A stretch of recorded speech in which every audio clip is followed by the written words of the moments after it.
let's go. I gotta make sure I'm not in cosplay. We are in cosplay. Fix. Oh, we both are? Yes.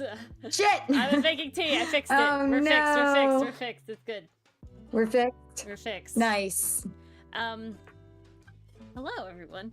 If we get to a point where Hey, Ori has done all the welcome. lines, I might fiddle around on with OBS for a second to see if I can work on something else without being copyrighted. Ooh. And so we'll see. Exciting stuff is Exciting happening. stuff Hello, indeed. Mason. Stuff I never thought I would do. Welcome. But here we are, where I've listened to the same song for like 8 hours today. Hello, Mason and John. I'm trying to figure out my wire setup here, because now my mic is on the other side of the computer. So I gotta, like, finagle this Everything to is plug loud it my in. head. Hang on. Oh. Nope. Cord is upside down. That's fun. And there we go. Nice. John, hello. Doing pretty well. I mean, I got hot chocolate on a stick. I'm pretty happy. My tea is It's steeping. salted caramel. I'm trying a new one. Lemon tea is supposed to help which one? hydrate you. This one is not herbal lemon. This is orange lemon black tea. So we're trying it out. I've had that. Oh, okay. It's so good, especially with a little bit of honey. Oh yeah, yeah. We're doing honey. That's we're like doing my Luray, go-to Virginia honey. when I got like that throatish, because it's got the vitamin C, it's got the throat soothing stuff. Oh, it's so good. The thing It's so good, you guys. my High mother recommend. has taken to when they travel is bringing me local honey from the place they went to. So I'm using it up. That's so nice. Now, I don't think they'll be able to bring me honey from Italy, but they brought me saffron from Spain, so I'll get something. Oh, see, John, some teas are better with honey. It really depends. Yes, it depends. It does depend. I like my flat black teas where it's just black tea with milk and sugar. 100%. No matter what. Chai, milk and sugar. British style. Yeah, chai's milk and sugar. Oh, chai has to be milk and sugar. You can't do honey with that. Oolong is milk and sugar as well. See, I'm not so sure about. Oh, I love, because that's what milk tea is. That's like boba milk tea is oolong. So it's so good. I love. See, maybe that's why I tea. don't agree, because I don't get milk boba teas. Well, I get the fruit bobas. Yeah, no. I love some Sometimes brown Mars sugar just milk tea. doesn't want to eat that many lactate pills, you guys. Yeah. Sometimes Mars just wants to drink something without having to take medicine, you know? You're a bigger person than I am, Esdrock. I can't bring myself to have no sweetener. I find I need a little sweetness to bring the flavor out of the tea. I don't need my tea to be sweet. I just need, like, you know, like salt, right? It's not a sweet tea. It's just It's a little bit of enhancer. seasoning to the tea. Yeah, it's a flavor Yeah. enhancer. Now, I will say, I've tried some teas just straight up, mostly because there was just a couple nights where I was too lazy to go get the sugar or the honey. So I was like, let me just drink it straight. I think it was a Christmas blend. And I wish I could remember what was in it, because it was a spice tea. But I gotta be honest, that did not need any enhancement to it. So not a single thing. It was so good just by itself. That have like stevia in them. So like that has a sweetness to it. Or like cocoa nibs and things like that. Like, so there's been I have teas that do have like sweet things in them in the tea itself. I think that's what the Christmas tea was. It definitely had some kind of like little spice in there that really ramped it up. I wish I could remember what it was. But I definitely have a of. tea that has like stevia leaf in it, and so it's like this is already a little tiny sweet. So, but or yeah, tea party. 45 minutes to cool down. Gossip or leaf water. How hot are you making your tea, Esdrock? Dylan used to be like you, Esdrock, and I've changed him. So you know, with effort, you can be a normal person too. If Dylan can do it, so can you. Normality is achievable. God damn. The one thing I'm not used to with this new mic setup is I keep like bumping into the little cover The pop that goes on filter? top of the mic every Yeah, it's time a I pop reach for filter. something. Must be the Pop Canadian filter? in you. Okay. I keep bumping into the pop filter. It's just I hope practice. it's not picking up. No, I don't hear anything. Hey, Congratulations, congrats, Mason. You know what I did yesterday? Yesterday, I used my own nail accidentally and accidentally scratched a good 1.5-inch scratch that bled down my arm. And it's very sensitive right now. It Oh, that stings. sucks. Yeah. See, I have been in meeting limbo. I have been in meetings for my kids. We've been getting them services, doing the stuff, doing the thing, reporting on progress. It's in moments like that I gotta remember I am a professional. I must act professional. I must present myself professionally. Yes, but, you know, they're children in the area, so you don't have to be 100%. The existence of children to the children, no, I can have fun. If I'm talking to adults and trying to convince them this is why little Timmy needs a summer program, I gotta be on my A game. Oh, there you go. The adults, they suck. We hate adults in this house. Well, I will say this. The people I've spoken to so far have been very lovely and very helpful. Everything's fun. And very, very accommodating, which is nice. Really become a mess. But that doesn't mean I'm not exhausted. I actually had a decent day today. Sadly, not the day that I wanted or expected to have, but an okay day nonetheless. Tomorrow, we're gonna see what happens. Because it could be epic, it could be okay, or it could be really horrible. And I have no way of knowing. That is a very wide spectrum, Ori. Yeah, basically, it could be epic if going to this meeting is paid for a full day. You have meetings too? I have one meeting with a forester, yeah. And oh boy. If I get paid for a full day, no matter how long I'm there, it's not going to take all day, then it's a pretty epic day. I got paid for that's pretty based. We can get behind that. Talking briefly with a guy. That would be epic as fuck. I don't expect that to happen, however, which is the sad part. The better Has option, it happened before? Do you have any evidence to base this hypothesis on? I have the evidence that I was told a little back when that if you're on this site and they finish early, it's a full day. But meetings are kind of weird, so I don't know. It'll be an okay day if then I go to permits, and my permits are pretty chill and available quickly so I can come home early. I just have to do a lot of paperwork then, which sucks. And then it could be really bad if they are like, oh, awesome, we already have stuff for you to do while you're here at this job site that you absolutely hate, that you never want to go back to. And let's do that now. And I will be very, very, very sad if that is what happens. I hate this job site so much, if I'm being honest. It's so... Guys, construction workers are so petty. Oh my lord above. And I'm not talking about the actual guys. You cannot leave that unexplained. I'm not talking about the actual guys doing the construction.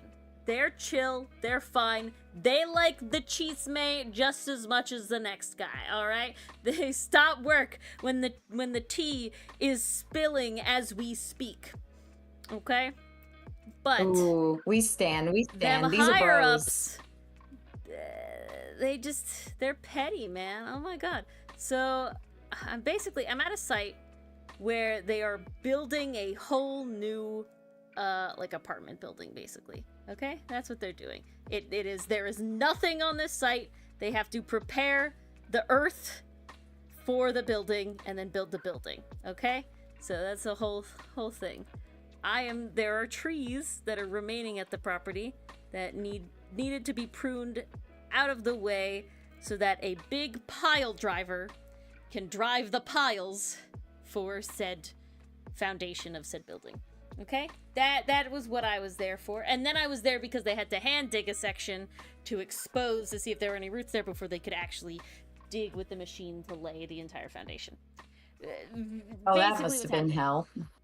There is there's a supervisor for the whole thing. There is what I believe is a head engineer for the whole thing. And then there is a foreman who is the head guy for all of the people doing the physical labor. So, like, running the machines, digging the holes, all this sort of stuff. And then there's... So, okay, I'm gonna try and make it as short and concise as possible. There's a gate where all the trucks have to come in through. Okay? And there is basically the captain of the gate. Okay? That's the easiest way to, You can imagine Milano in this role, guys. No, well, I guess he would talk back in the same way. But, he is working under someone. Okay? I don't know who this someone is. I don't know who they are. I've never met them. But he is, this gate master is working under someone. Okay? He's doing his job. I don't exactly know what it is, but he is controlling the gate, okay? And doing all this stuff. He starts using the people and the machines to lay down a bunch of rocks at the gate. It's very muddy, right? And we're talking like big dump trucks and shit, like trying to come in and out, like delivering and removing and these sort of things. So like, ooh, okay. I'm assuming that they're doing this rock thing shebang in order to like make it a better way for trucks to come in and out without getting stuck in the mud. And I'll be honest, I kind of assumed that too. Of the guy, the supervisor, not the supervisor of the gate master. What to my understanding is the head of the entire operation, who I reported to. Okay, again, and these people are not my bosses; they're just the people of the site. Okay, came and Daikami, do you have ears? Hello, Daikato. I know you have new, If you don't have ears, I hope the captions picked it up. I know you have new hours, so do you have ears? I'm telling a story about the pettiness of, that's right. Of whatever. But, here's Sten Pats.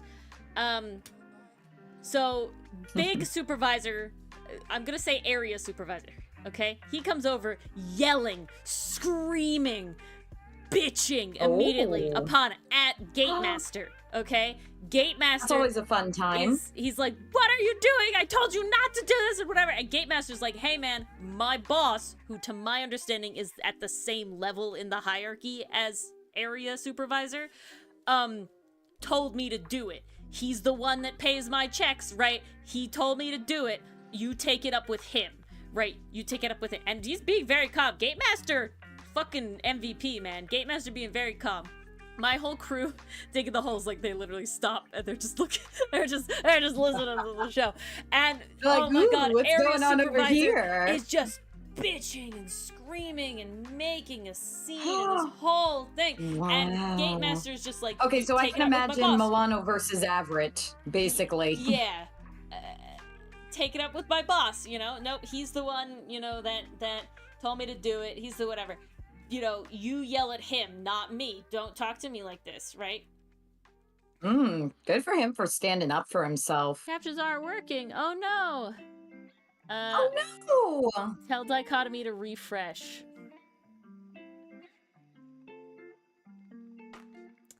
Yeah, I think you should be fine.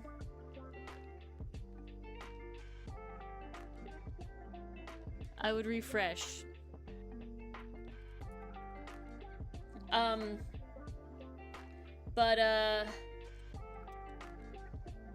He gets on the area supervisor gets on the phone and is talking really, really calmly. And yes, Mars does have the whiteboard. She just has to go. She just has to actually get into the thing, so she's probably not going to do it. But I do have the whiteboard, but I got a color tonight, you guys. I gotta get this entry done. And I gotta get this done, so I gotta finish my story. I can multitask. I can talk to you guys and color at the same time. I cannot talk to you guys, type what I'm saying, type what Ori's saying, and color Mars at the same time. Has 2 hands. That's just a little too really much tough. for me. You're right. I need to be an octopus, Ori. But you know, area Can you supervisor gets on the imagine phone how useful that would be? real sweet and calm and nice to Gatemaster's boss, and Gatemaster's just like talking to the digging crew with me, and he's just like, you know, look at the disrespect, right? He yells at me, screams at me, bitches at me, but the second that some guy, you know, at his levels there, you know, sorry, bro, I'm so sorry. Terrible, annoying. Then, so different scenario with different people. So we're gonna say this is the crew supervisor, okay? Different guy. And head engineer, okay? Crew supervisor needs big machine to drive piles into the ground. Trees are in the way of pile driver. We pruned them. I pruned, and I was, you know, directing them how to prune them. We pruned them as much as we could, and I didn't take off branches that the parks department, which is the people of the city that fine you thousands of dollars if you fuck up their shit without their permission, okay? That's the people I answer to, basically. I'm not even answer to people. My job, this is very important, my job at this site is to be the word of parks. But I do not speak for parks. I know Parks' rules, and I make sure the rules are followed on the site. However, I do not get to make decisions for the Parks Department. The Parks Department has to come out and agree to certain things, and then I make sure that those things are carried out, alright? This is my job. So I am making sure that Park's will is being carried out, and part of that means that these two massive branches on a tree, which are in the way, cannot be removed. I am not allowed to okay the removal of them. If they did that, I would have to tell Parks that they did the bad thing, and Parks will almost definitely fine them. Okay? Again, thousands of dollars. And if the tree dies, tens of thousands of dollars, okay? And so trees are important, you guys. The tree is in the way, and we prune it as much as we can. Unfortunately, for one pile, the tree is still in the way. And I'm like, we have to get the Parks Department out here, and that's what I'm going there tomorrow for, is meeting with the Parks Department, for them to give the okay that we are going to prune these specific massive branches on these trees. And honestly, Parks is not going to give the okay. Parks is going to say, you can prune these, but you will pay X amount of money. And that's the negotiation that's going to happen tomorrow, without a doubt. There's no way he's just going to let me prune these massive branches. It's like too much material, basically. And apparently, and so we will need a tree crew to come back out, which costs more money, to do the pruning, because you need to have somebody that is licensed to prune trees, to come and prune the trees. That is Parks' will and decree. You can't just have a random guy with a chainsaw do it. There's a lot of shit that goes into it, and a fair amount of knowledge. There's no chainsaw man scenario, sadly. No, you need a specific person to come and do it with training, and they will have to come and prune it. And now I'm trying to make it as efficient as possible. They've put ties in the trees to provide clearance, and they can remove those on the same day, and then in theory prune the tree, have the pile driver drive down, and then undo any ties they did, the day, and have a whole day of doing stuff. That's fine. Makes sense. But it is going to cost more money. However, it's not going to cost more money than they would have had to spend, as they would have had to spend money to get these people out to take the ties down anyway, okay? Like the maths where you're really not spending more money overall. I gotta tell you. But they're stupid. Site engineer, head engineer, gets wind of this whole thing and is apparently pissed at crew supervisor and is claiming that it is his fault that the trees were not pruned far enough back, that and that the cost of the tree crew coming back out to prune more, if Parks allows us, is going on his tab. And it's like, man, Parks is gonna fine you. Yeah, and so then crew supervisor comes to me and is like, you're the one who was telling him to do the thing. And I'm like, I gotta say, it's nobody's fault. Parks is gonna, well, see you around, Estrock. Parks is the one that is going. Thanks for jumping in. Ride or die on this. It is like, I could not prune these trees without, these branches, without Parks' explicit permission. Otherwise, you were going to get fined, and I'm going to have to report that you will get fined. You know, like that is what I would have to do. You don't want to be fined. I'm not saying that is the fate we're trying to avoid. It is nobody's fault, quote unquote, but whatever the original negotiations with parks, who gave explicit permission on larger branches that could be pruned. I have like images of specific branches allowed to be cut. And these were not on it. That is where the miscommunication happened. I have no idea who did it, knew what. And it's just like everybody's like acting like I am a parks representative and can speak for parks. And it's like, nope, you gotta take it up with parks. You gotta take it up with parks. No, I am here Ori is not the Lorax. to watch people dig holes and make sure that they don't do shady shit with the tree roots while digging the hole. That is the outline of my responsibility. I cannot tell you what you can do with the roots. I cannot tell you what parks will allow you to do with the roots. I can tell you that parks is probably going to say, yeah, cut them, but here's a bill. And that's what parks has to come do.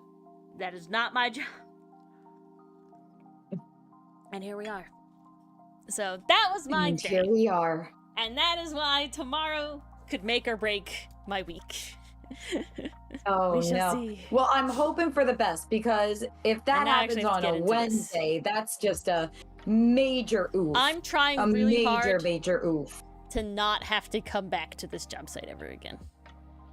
I'm glad I'm glad it was entertaining, sounds like a John. rough one. As it was long and I wasn't doing anything else in the background. So I'm glad that it was enjoyable to stick around for Ori's rant. But fun today, times to be had all around. I am on a race with Mars, and I'm losing right Who now, will finish if I'm being first? honest, because I need to finish all of these lines. Yeah, how many panels you got left? Well, I got 4, but let's take into consideration that 2 of them are group panels. Okay, how many characters you got left? Let's talk. Game. How many characters do you have left? All right, let's take a count. I have 2 single Milanos.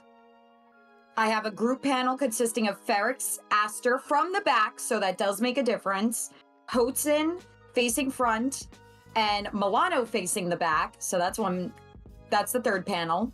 And then the very last panel is a Sinnet Hotson panel. Sinnet is in a side view and his tail is visible. And Hotson is turned away from the camera. That didn't answer the question. Either way. How did that not answer the question? I asked you how many characters. That's too specific. I asked for a number. I have 14 characters to line. Fine. 1, 2, 3, 4, 5, 6, 7, 8. All right. It's anyone's game, guys. I line pretty fast. Bitch, I was trying to be helpful. I wanted a number. I asked for something non-specific. Mason, no. Mars only does the flats. That is her only step in the art process of everything, because it is basically color in the lines. I cannot draw to save my life.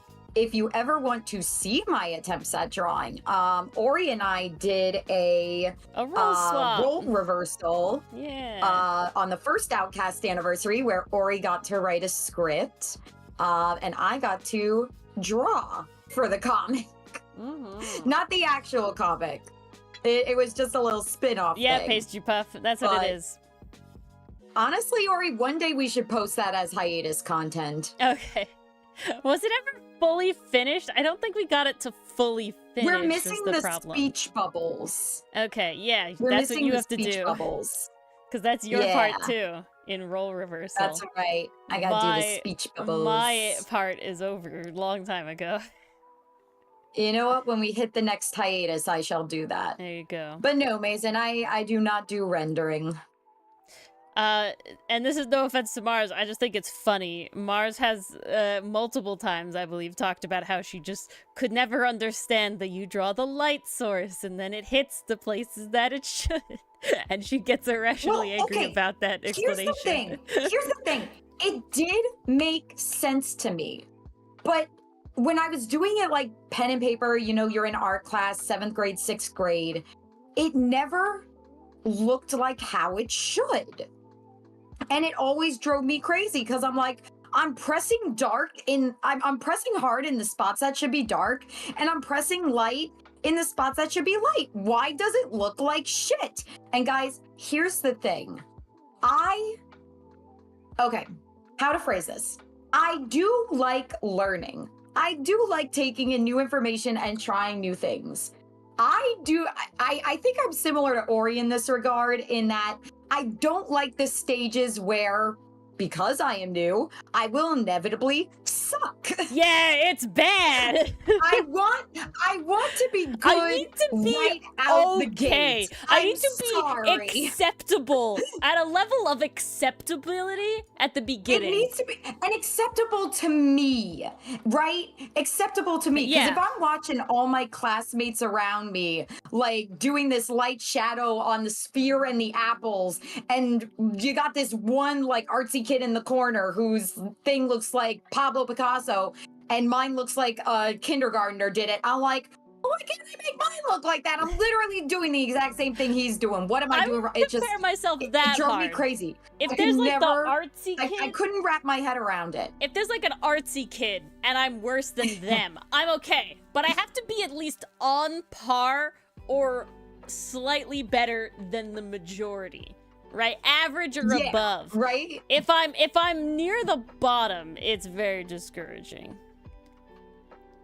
It's more just frustrating. John, I am a specialized teacher. I am a speech language pathologist. So a very specific realm of teaching that involves a lot of naturalistic play, which is very, very fun.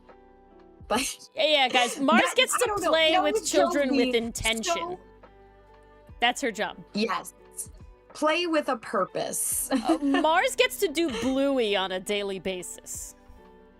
It's literally, that's how I explain it to some of my parents, because there are a couple sessions where parents will watch and they'll be like, well, you're just playing with my kid. How is this working on language? And I'm like, sit down and let me tell you a story. Because especially emergent language, it is learned through play, exposure, repetition. So much of child development is play related, like the vast majority of it. So much of it. And I'm watching a lot of these kids like being told, go on your iPads and do this learning program. And I'm like, that hurts my soul. It's so wild to me. And I'm curious, like, technology. Chat, because I know you're a lot of you are like, a little bit younger than us. Bad, but like, we need balance. Oh no, John, you could have younger than us. You could have benefited from Mars.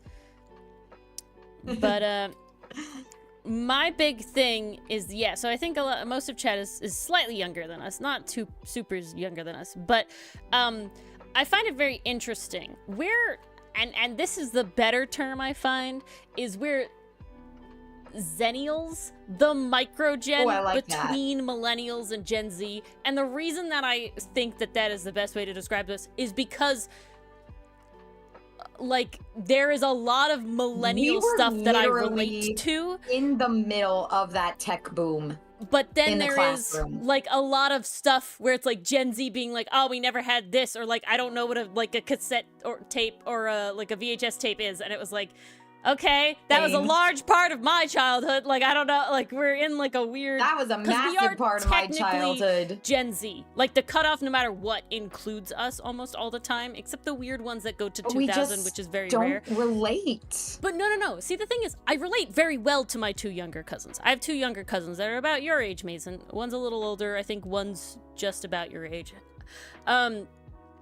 And I relate to them very, very well, even though there is, like, a significant age gap because, like, being on the internet and my interests being in animation and all this sort of stuff allowed me to relate to them for a very long time because one loves video games and one loves art and animation and, like, Minecraft YouTubers. And it's like, okay, this is very easy to relate to. You have similar interests and, you know, etc.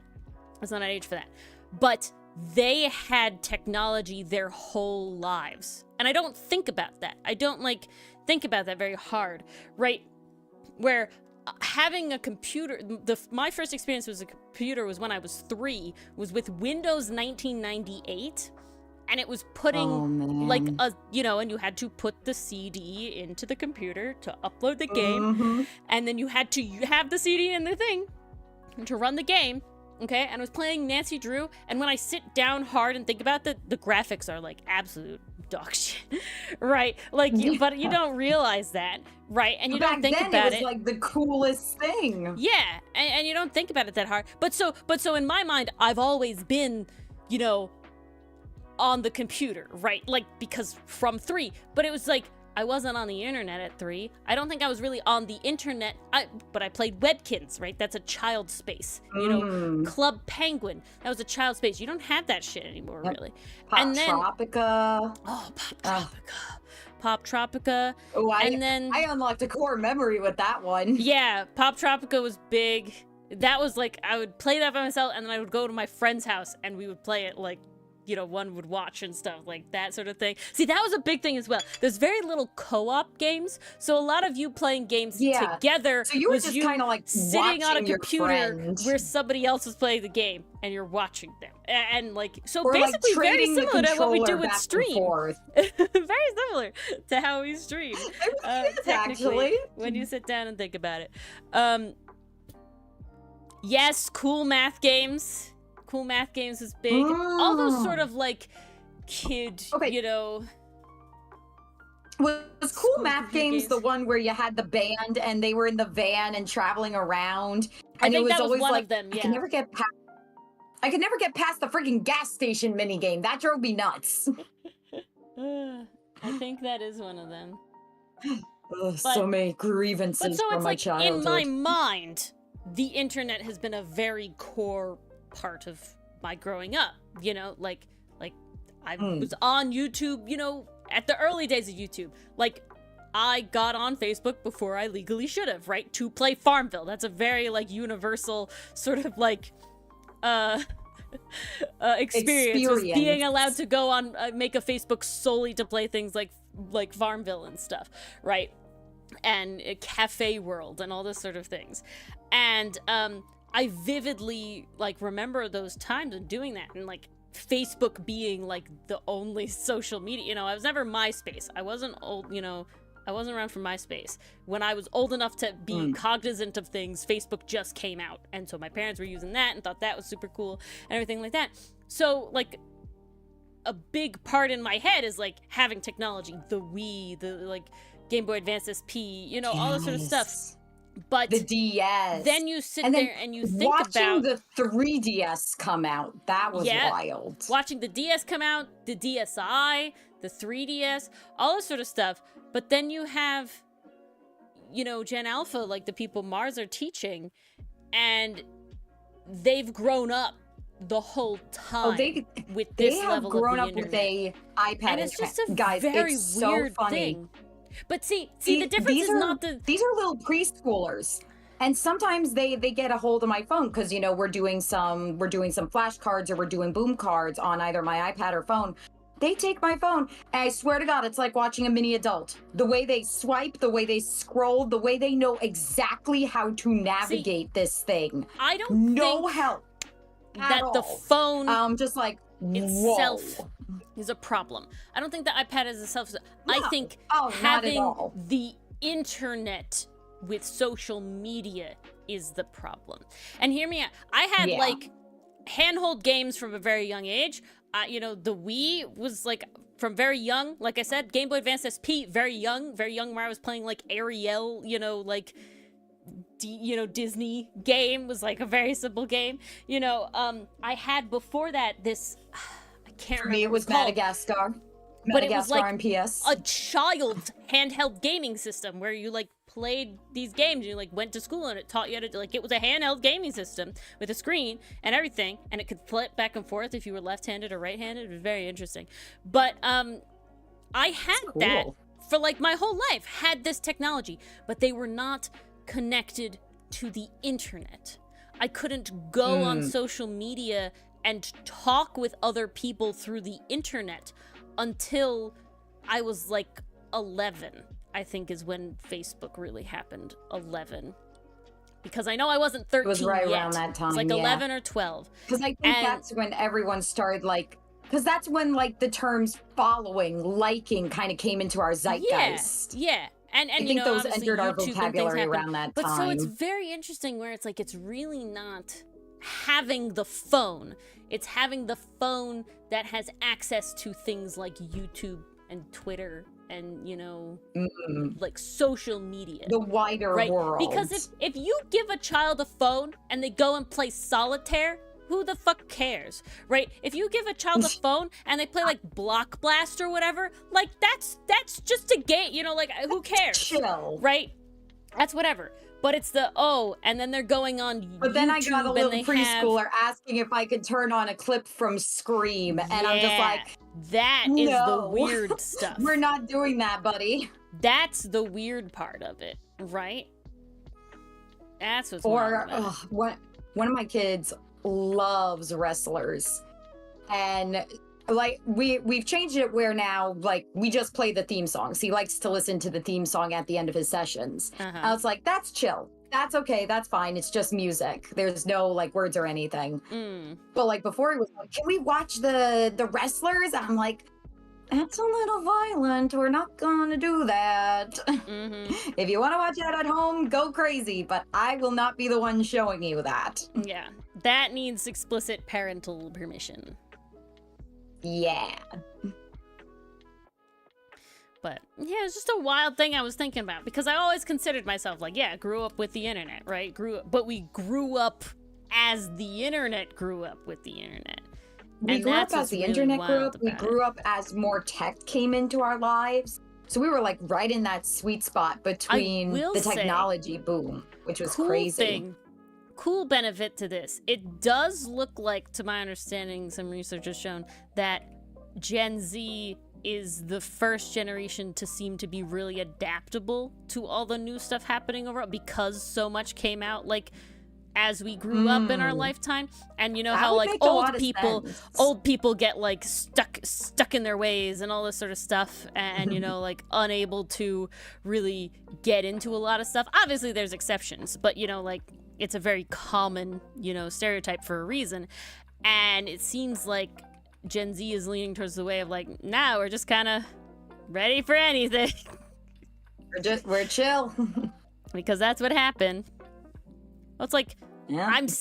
While I am technically on TikTok, I don't use TikTok, man. And that's less of like I'm begrudging. Like, it works like any other platform. You know, like I don't need...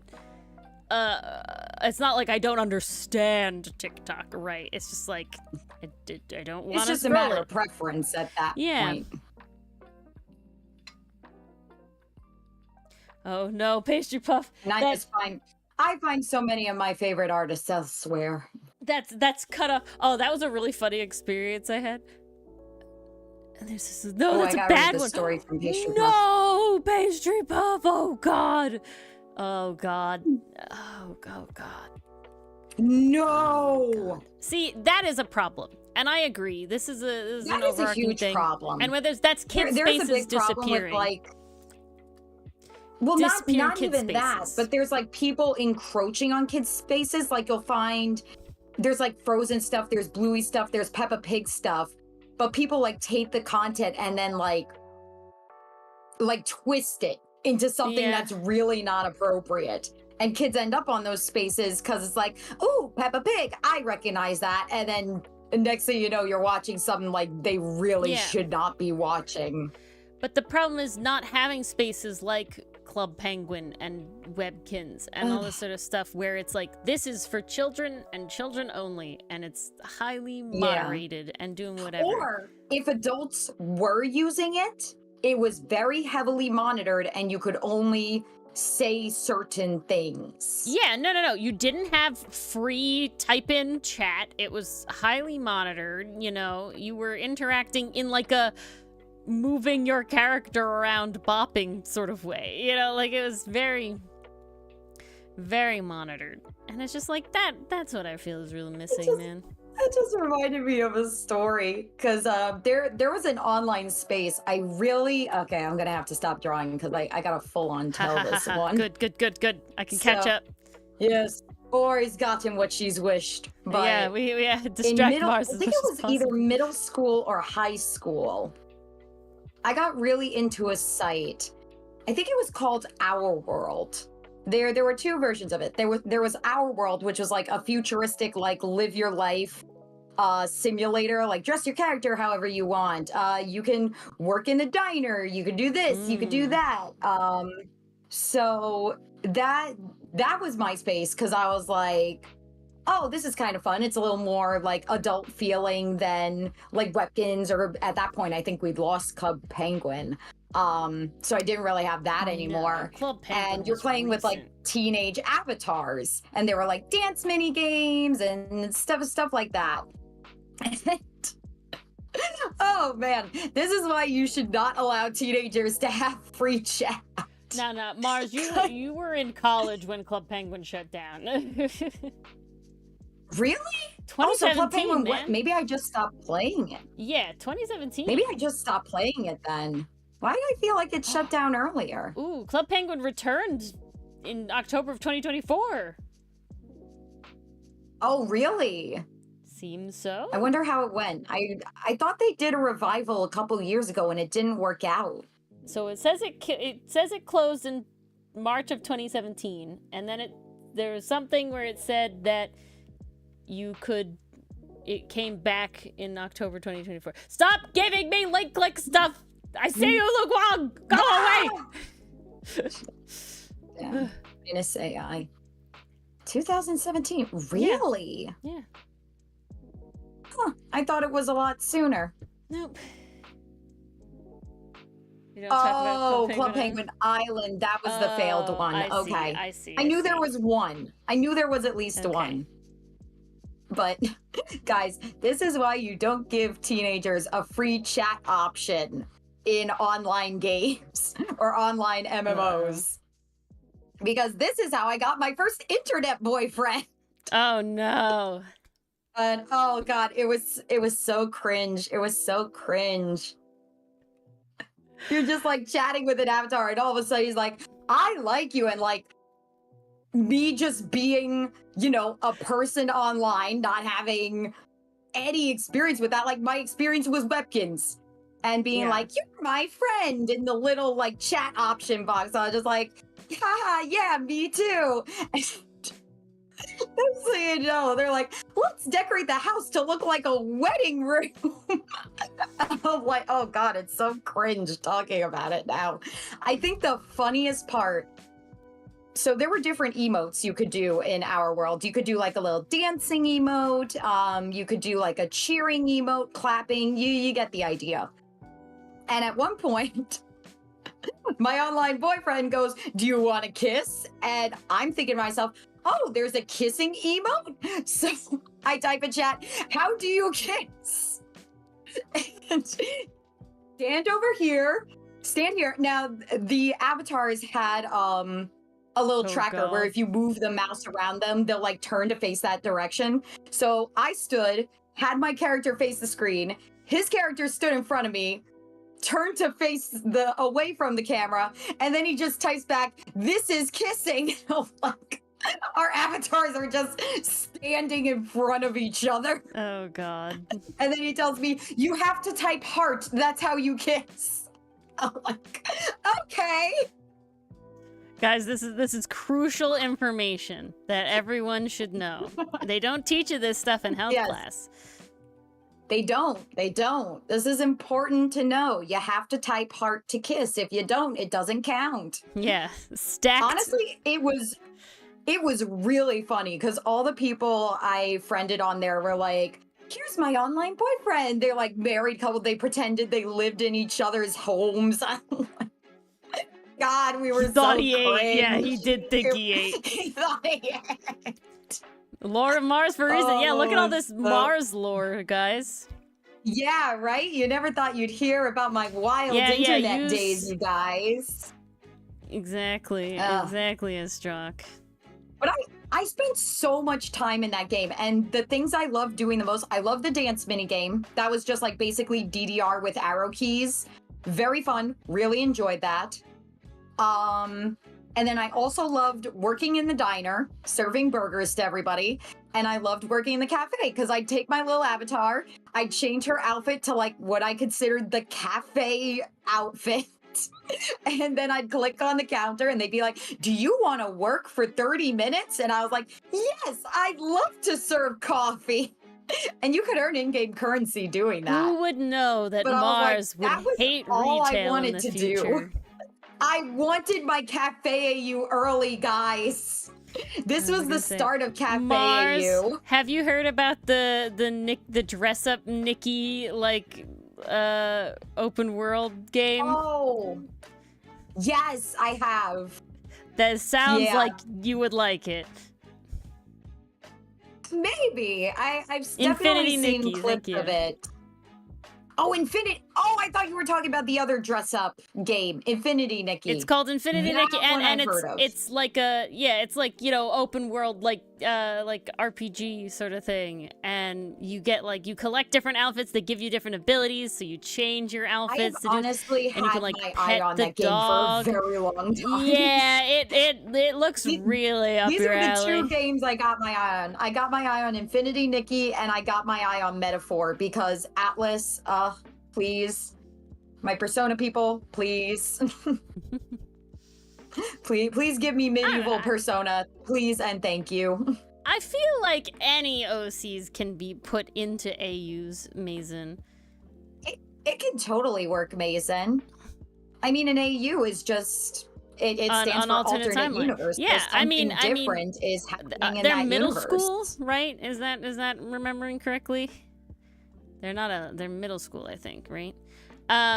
Pretty sure or middle ninth school. grade, something like that. But I don't know how Australian schools Transitional work, period. if I'm being honest. So Mason's gonna school me over here. They're 15. Okay, They're so ninth 15. grade. Oh, you were way off. I was not way off. That's 8th grade versus 9th grade is not way off. But okay. Where was my brain going? Whatever So you say. in 9th grade, depending on where you live, at age 15, I don't know Australia. Mason would know better than I. People can work. You can get jobs. So you could have AUs, you know, where they work at a cafe or they, you know, do whatever. Maybe they work in an aquarium. Very fun. You could have AUs where they live in England or they study abroad. They're Australian and they study abroad. That could be a fun one. They could be like in a band. Classic one for like high school shit. Always Band fun. AU, very classic. Theater Love AU. band AUs. It's also fun to imagine what role they play in the band. Yeah, exactly. It could be in like a theater, they putting on a show. I don't know. I feel like there's tons of AUs you could do. I feel like there's lots of possibilities. Mason is not an Aussie. Mason would love to be an Aussie and would love to to move to Australia, and hopefully she will get to one day. But so her comic is set in Australia, and thus I know Addie is Australian. I know Sid moved. I think Sid moved within Australia, so I think Sid is Australian too. I feel like her father says "oi," but I can't remember. Yes, Ooh, that's a actor really AUs fun are also one. bad. I love need the actor actor AU for AUs. link click. I need actor AU to get through link click. We need actor AU to Help. get through link click. Oh god. I've My seen heart. some thankfully spoiler-free fan art, but it's of people, like, when I say people, it's of the artist just, like, sad, dumping, crying about the gays in the, like, message part of it. And it's just like, they're like, we just finished Bride and Arc, and I needed to draw something, and I'm just like, glad this is no spoilers. Not link cluck. Link click. Bryden arc dub when minus AI. We keep checking. Wait, no. That's just the release for Bryden arc. When will it get an English dub? It's growing in popularity for English, so it has to. Haven't heard anything, but I'd love for there to be one. The site. I have no facts to back this up. I'm going to say absolutely. The first two were dubbed. The show is getting more popular. I can't imagine it wouldn't. I don't have anything recent. I'm not seeing anything recent. I don't have anything reliable. I just see people talking about it. It's on Crunchyroll simulcast list for January 2025. Well, we're past January. No. That was to come out. Someone's saying it's no. There's a lot that it's like gonna happen, but nothing confirmed yet. I know, Pastry Puff. I know, Mars. Funimation was in charge. After the Funimation switched to Crunchyroll, Crunchyroll might not continue. Yeah, see, there's Seeing a lot... as it confirms Apothecary dub but not link click. Yeah, there's a lot of... Yeah, seems people really don't know. Nobody knows. There's nothing confirmed. Can I just comment on Crunchyroll's page? Link click dub when? Yeah. I won't bother poor Alejandro Saab, but I will bother Crunchyroll. Yeah. Ooh. I'm sorry, Pastry Puff. I didn't mean to get your hopes up. I got my own hopes up. Yeah, you could definitely do a fantasy. Okay, it's not confirmed, but that's always fun. Okay, hold on. I just found something from 8 days ago on Reddit. English dub is coming soon. Okay, it's not confirmed, but definitely coming. I noticed that the first episode is now dubbed in 3 other languages, so it should be coming soon. Oh. Yes! And the only reason they say this is because the newest season of Blue Exorcist was dubbed in French before the English was released. And that's the case for a lot of animes and donghwas that they've watched. Yeah, honestly, I've been seeing a lot more like French and German dubs coming out before English ones. Yeah. Fingers and toes crossed. Oh, come on. I need it. Please. Yes. I need it so badly. That wasn't real. Okay, yeah, people are... That's the newest information I can find. My day just got brighter. That's the newest information got a little bit brighter that I can find. The only way this could be any better is if they declare a snow day tomorrow. Or at least a delay. But yeah, that's the newest information I can get my hands on. So... Fingers and toes crossed, everybody. Yeah. It's snowing right now. Oh, we got 100% snow. Oh, shit. Oh, shit. It's gonna rain on Saturday. I gotta drive that day. Oh, yeah. Fuck. It better stop by the time I leave. You'll be okay, I promise. Or just interesting. You can do it. I'm sure I will. It's more so making sure my parents are still comfortable. Guys, I'm going to be driving for 3 hours on the road. I'm going to visit my old roommate. She just moved into her new house, so we're doing a little housewarming, welcoming reunion thingy. And I really want to see her. I miss her. But she lives so far, and it's planning to rain the day I want to go. See, this was my secret strat, guys. I'm Mars's closest friend in physical proximity, so she has to hang out with me. Hey, you don't see me complaining. In fact, Ori, when is our next hangout? Well, we were gonna try and do it, but then your plans changed. That is true. Well, because I realized, hey, instead of driving on Sunday and then immediately going to work the next day and wanting to die. That's definitely the better decision, no question. I think I'm going to go earlier in the week. That way I get back in the middle and I can actually rest. Plus, guys, it allows me to be on 2 streams instead of just 1 next week. I will not be here on Tuesday. I can guarantee April.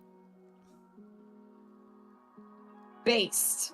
Because my parents are going away and I'm gonna have the dogs. You can come out to me in April. Nice. And Dylan can deal. Hey, as long as he doesn't mind watching Nambaka. We might just set up in the bedroom instead. Because his computer setup's in the living room. And my drawing tablet is like a small TV, you know? It's not massive, but it ain't, tiny, so... I mean, our origin started with watching my teeny little laptop on a college dorm bed. I think we could be fine with 2 chairs at my desk. I think we can make it work. Exactly. Ooh, an Edgeworth cross-stitch? Oh, that's epic. That's really cool. Okay, I have a cross-stitch story. Do we want to hear Ori's cross-stitch story? Yes. Oh my God. Mostly because those are not words I thought I'd hear today. Okay. So, I went to a college that is an acronym. Okay. And we'll say I'm gonna make up an acronym. It's not like that important to be secret, but I'd rather for right now. So we're gonna make up an acronym. So it was a 3-letter acronym, and we'll say the acronym She went to Auka. Auka? Okay. She went to Auka. I went to Auka. All right. That's the name of my college for this story. We had a lot of, like, events in the dorm rooms, right? And one of the events was, oh, you have ears for this dichotomy. Perfect timing. Lovely story time. Oops. Yeah, did I it's do better that? than a Awuga, indeed. So, one of the events was they had leftover, like, school... So, okay, back up. Big thing at my school was tie-dye. We were very, very hippie. People, big thing was tie-dye. So all the school t-shirts, every year, there's a new design, but it was always a white t-shirt with just the black designs with the intent, and they're 100% cotton, so we tie-dye them. Tons of tie-dyeing events. Now there's a ton of extra shirts one time for whatever reason, and, oh, I actually have to back up one step. There's a game on one of the Jackbox things. It's called TKO. I don't remember what thing it is. But basically, for those who don't know, you make, like, taglines, and then you also draw images on t-shirts. And then people, like, put them together, and then you vote on the winners.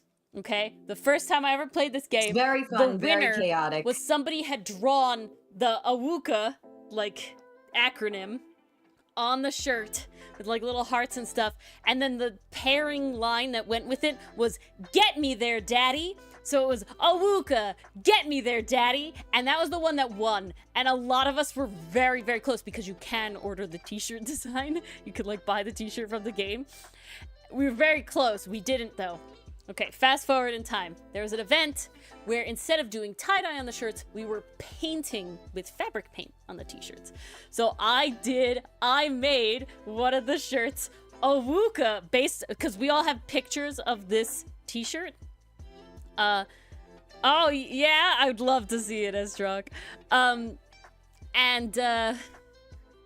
So I made the t-shirt from the video, from our playthrough of Awuka, "Get me there, daddy," on an actual t-shirt of the college. Okay? It gets even better. Oh, that's amazing. I do not know why. But it ended up being that, all right, because it wasn't actually fabric paint, it was just acrylic paint, so I couldn't wear the t-shirt without having it concerned for like cracking all this stuff. It's like, okay, this line, this is too iconic that at one point we went to the mall, and it's a big mall, and we went to this big Michael's store in the mall, and I got the fabric and the embroidery thread and everything to do cross stitch, and I made my own pattern, and I cross stitched the t-shirt Awuka, "Get me there, daddy," in a cross stitch, put it in a frame, and hung it by my dorm door. So every time anybody came into my room, I still have it. It's in a bin. There's no way I was throwing that shit out. Oh my god! I have embroidered. I was about to say you better not. I have napkins. So all of our napkins were cloth napkins at our dining halls because we were very environmentally friendly, and we pilfered. Not we. I didn't have a part in the pilfering, but a friend of mine pilfered a significant amount of these napkins. That's the story she's going with. No, seriously, I never stole one. My friend did. With the intent of, we made them into pillows, like throw pillows, and we embroidered sayings on them. And I'm trying to, I don't really have those anymore, sadly, I don't think. But one of them was like, "Ain't that just the way?" from Over the Garden Wall. One of them was from the really bad reading of Twilight fanfiction video. Oh and it was my like, god. Edvard and Dracul, and then on the back it says "for 6 house." And then there was one that was in a really pretty that's like epic. script font that I did, and it says once you go black paladin on the front. Gee, I wonder what that's a reference to. Clearly, Legend of Voltron Zelda. was the big thing when I was that was like a whole thing. I like printed out. That so was one the of college the seasons, fixation, yeah, honestly. so one of the seasons, as like a hype for it, Voltron officially, DreamWorks came out with a door hanger that was like, don't come in quiet, we're watching Voltron or whatever. And I fucking printed that shit out, glued like a bunch of pieces of paper together to make it like a nice thick thing, because we would have watch parties, 13-hour watch parties. You had a good amount of Voltron fans at your dorm. Oh yeah, we would have, so the season would drop, remember it's the whole season, that was what would happen, and we would binge the whole thing. So I would hang that on the door. I would hang that on the door every time. We were big Voltron shit then. But yeah, so that's my cross-stitch story. I hope your ears were worth it, Dichotomy. See, guys, this is why you go away to college. Seriously? Look at all the stories you come home with. If you can afford it, it's a very fun, like, social experience, in my opinion. It really is. I did enjoy actually learning at college. I did learn a lot, and, like, I wouldn't have the job I have today if I didn't go to college. I will say that. It is definitely not for everybody. But I would not have had the social experiences that I had. And I know Mars made tons of friends in college that are these people that she's trying to visit while it rains. Yes. Here's hoping. No, it's I mean, that's what the goal is every time. Fun stories, John. It's comic and chill, John. Sometimes we have a more focused comic corner, where we're talking about either writing tropes or the making of the comic or art. But when Ori and Mars really need to get stuff done, it's usually when we comic need to and get chill. stuff done, we can't present. We just gotta vibe. Even though that's just as distracting sometimes, but it really can be. I needed my full attention, my own full attention to tell that Our World story. Yeah. One character down! Nice! I finished my Milano. I am halfway through the next one. Mine was also Milano. Quarter of the way Fuck, through the next I'm behind! No! It's okay. I took like a 10-minute phone break. It wasn't looking enough at pretty time! It's okay. I took a 10-minute phone break to look at pretty art. I can probably... It's my boost. I can probably bang this one out. Let's go. Oh, guys, make sure to vote for don't let me Smash down. or Pass. Pass to Smash, sorry. Pass to Smash, yes. In the Discord, round 2 is up doing now. This week. Round 2 is up now, so make sure you cast your votes. Because we were apparently too good at Grimoire. Yeah. We beat it in 2 play sessions. Yeah, exactly. 6 hours. We beat it in little under 6 hours. Yeah, under 6 hours, because we like talked for an hour at the last stream. Yeah. So like 5 hours, really. That's I mean, crazy it to certainly me. wasn't a long game, but like, wow. We did not dawdle. Sometimes we're bad. Yeah. Any movies we're looking forward to? We were riffing, and I definitely wasted Ori's time by making her talk to everybody, but even with that. No, we 100%ed, yeah. Yeah. Movies I'm looking forward to. If I'm being honest, I haven't been big movie person as of late. So the last movie I was super excited for was The Wild Robot. That was funny. I was dying to see that movie when it came out in October. And I begged my family to go see it too, because I was like, I know you guys are going to like this. It's going to be so fun. Let's have a movie day. And, you know, the weekends were going by, and I'm checking the app for my movie theater, and I'm seeing the times, and I'm seeing, oh shit, Wednesday is the last day to go see this. I work on Wednesday. So I'm thinking to myself, well, wait a second.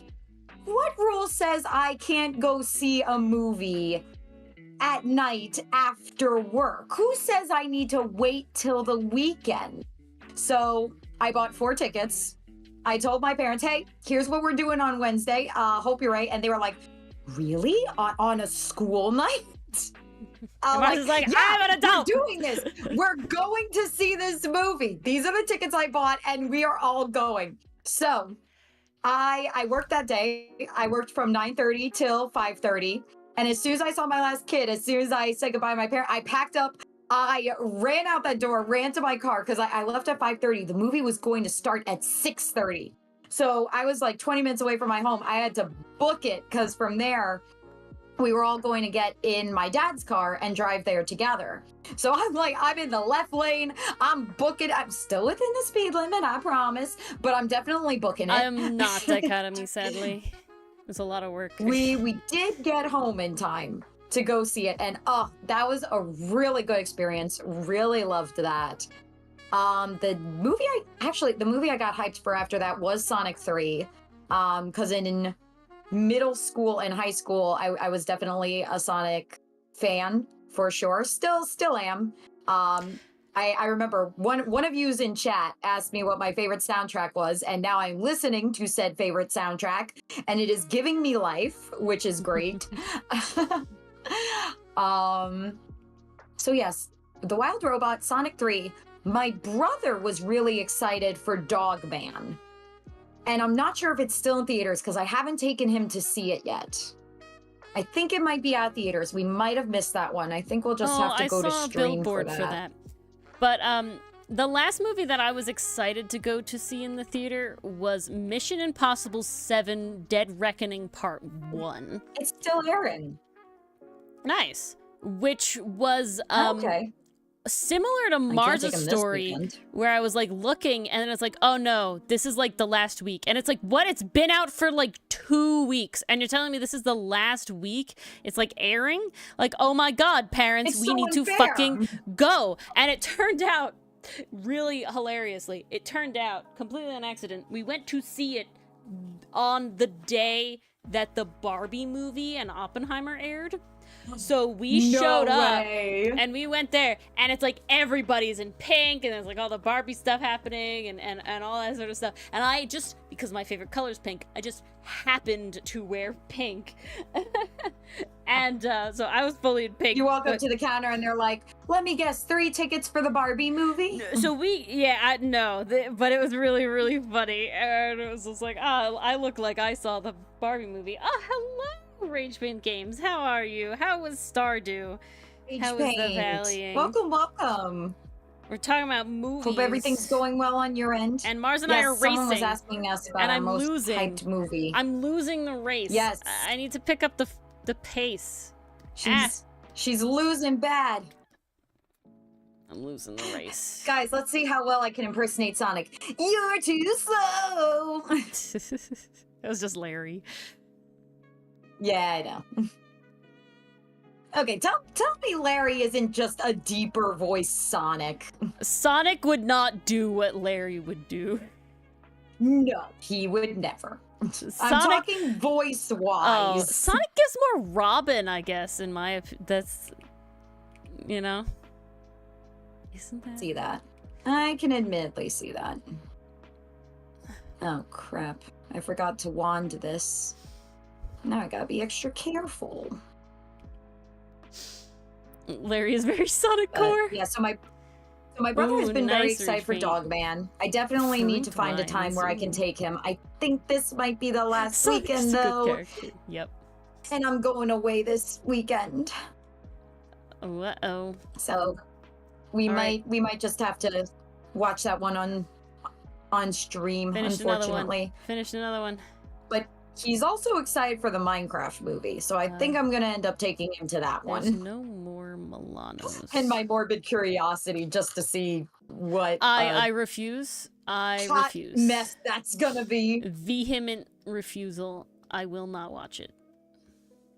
Mm-hmm. All right, Esther. So if my brother wants to go, I'll take him. He doesn't ask for much, so. Yeah, that's what we're doing, Rage. That's the comic. That's what Comic Corner really is. Comic sneak Yeah, you get peeks. some sneaky peeks. This is for the last entry. This is the last page of entry 6. That is what I am working on. How am I supposed to watch it with no Chris Pratt? I know, Estrock. How could they? Yeah. They made... Honestly, I think Chris Pratt would have actually made a better Steve than Jack Black. I'm sorry. Jack Black was not for Steve, okay? Chris Pratt is just good at playing the everyman. Which is what Steve is! That is his shtick. He's good at it. He should lean into that. He's very good at playing an everyman. You know what I would do? I would instead like to see a Luigi's Mansion movie with the Luigi from the Super Mario Bros. Movie. I would friggin' love that. I loved Luigi's in that. They had a little, like, bit of, like, a Luigi's Mansion, like, motif in that one part where he's, like, being scared. They had a little, like, It wasn't true Luigi's No, Mansion. I know. But what I'm saying is that they know about it. You know, they know about it, right? So it's like, all right, next movie, Luigi's Mansion. Because give us Luigi's Mansion, come on. And if he's saving the Mario Chris Pratt, he is no Garfield. I'm okay with that. Yeah, it would be great. I'm okay with that. God, obsessed with Luigi. In who are we going to get to play Egad though? We got to get someone good to play Egad. I do not know. He's our man in the chair. We did the fan casting last time. I'm fan casted out. We did. This is only one character, my dude. My brain is dead. I'm racing. You think about it. You use your brain power. You think about it. Nah. Okay, I will. Oh. I'll think about it while I'm coloring. Damn it. Multitasking. Distract Mars. Well, that is true, John. That is true. Excited about the comic rage? Yeah. Very fun. Oh, thank you for being excited for our comic. I'm over here, though, being a bad content creator and not making more comic-related content and making way too many animated things that are not comic-related. And Ori needs to stop and do comic-related stuff. Because she has comic-related ideas. It's still promoting the channel. Yeah, but the wrong channel. Well, that's true. We have separate things. I know. Ori's a bad content creator, guys. It's just how it be. People who do this for a living. We are a variety channel. Everyone knows that about us. Yeah, and we lean into it. But yeah, back to that original movie question. I don't think there's any upcoming movies I'm super excited for. Best time, John. That's what I loved it so much. So I saw the Mario movie in theaters, okay? And immediately with Dylan, and immediately upon coming home, I fucking drew Malotzen Luigi X Bowser fan. Immediately. And it was so good After one scene, the best scene. If I'm being honest, every scene with Luigi was a gem, but that was so good, okay? So good. No. That's not being a good content creator either, Estrock. That's not I would have said Markiplier, but Markiplier's big at this point where he doesn't need to be a quote unquote. I'm talking good content creator like I'm a good student. You know what I'm saying? That's what I mean by like good content creator, right? Like yeah, like a VTuber who's trying to grow is a good content creator. Updating everyone on what's happening in their stories. Yeah, you know, they're like... We're trying. They post on different social medias. Peach is a vibe. Have things scheduled in advance. In the Super Mario Bros. Movie. Oh, yeah. No, God. Watching her kick ass was great. There's like, and honestly, her relationship with Mario was super cute. I'm here for it. It was great. It was fine. It was perfect. They did it just right. I love Luigi. I love Luigi so much.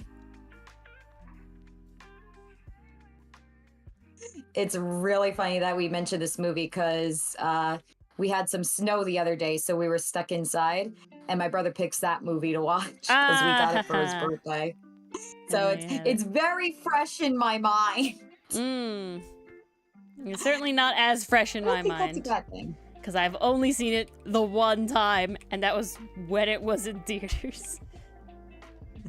But yeah, guys, the I will Malotzen... say, seeing in theaters was worth it. That soundtrack sounded so good on the theater speakers. The Malotzen Bowser Luigi fan art is available to on the public, you know. It is. Yes. You can find it You can everywhere. check it out right now if you want it. Yeah, you can. It's possible. Out of pocket ship? If I'm being honest, I am such a, like, follow the trend shipper, if that makes sense. Because those are the ones that have the most chemistry 99% of the time. So it's just like... Usually. I usually don't have, like, oh, I ship this and, like, nobody else does. I'm usually not that kind of person. I'm trying to think if I had really wild ones. All right, so I'll share with the class first. Okay, hold on. Oh, wait, no, you can go first. Go ahead. You go ahead. I have to sit here for a second. Well, see, here's the problem, John. I'm not sure if it's an out-of-pocket ship. Because there are definitely fan fictions. There's definitely support for this ship. But I had a friend back in the day that gave me so much flack for this ship that it almost got to the point where I was like, I'm never going to tell anyone who I ship anymore. Because I just got so much flack for this one. You're going to think it's terrible. I don't think it's terrible, but let me know. See. I'm so curious. There's an anime called Alno Zero. Oh. And there are 2 characters in it. And they basically have a rivalry. One is named Inaho, and the other is Slain. One hails from Mars, the other hails from Earth. Both are humans. Slain is just a human that ended up on Mars and grew up there his whole life and experienced a lot of prejudice. A stranger in a strange world kind of vibes. Do you guys see why I write so many prejudice stories? I can't imagine why. It's not like the media I consume is about it. Nah. But they had a very good dynamic where they basically have a kind of cat and mouse relationship where one is trying to outsmart the other. And it kind of reaches a head in season 2 where Slain goes from being, just a soldier to being the whole Count of Mars. Like, he's now the guy in charge. He's the leader. Schmidt. And Inaho is still in the soldier position. And they're just trying to win this war. But there is this acknowledgement like, 2 sides of the same coin. Like, they're both each other's equal. Like, they're both equally matched. So, like, there's a dynamic going on there. So, spoilers for Alno Zero. Basically, the way the series ends is Slain is captured by Inaho, and he is jailed for his crimes. And the series ends with Slain in jail, basically forced to think about what he's done. It's basically the ultimate timeout for him. And Inaho just, like, tosses him a necklace that was a very big symbol throughout the whole series, and Slain absolutely breaks in that moment, and then like that's the end of the series. So okay, what is there to ship? What's actually there? What is appealing about that? Well, following that, I gotta say the AU fanfics are on point, because so many people write AUs where Slain left Mars and decided to join Earth, or Slain and Inaho knew each other in childhood before Slain's father took him to Mars, but then they forgot and they reunite during this war. Very good cake, very good tea. I love it. Keep it coming. Then we get into some post-canon stuff where, Slain is in jail, but Inaho sees how horribly he's treated and he decides even he doesn't deserve that. I'm going to take care of him. I'm going to bring him food. I'm going to look out for him. I'm eventually going to get him out of jail, and it's just going to be house arrest, and I'll watch over him. It's a fun dynamic.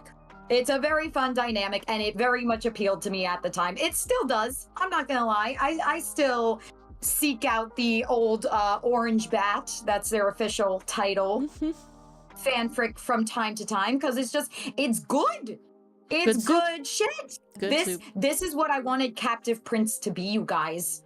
I wanted it to be like, okay, you're arrested for your crimes, but I see the good in you, and I'm going to nurture that. Like, that's Vashwood! That's Vashwood!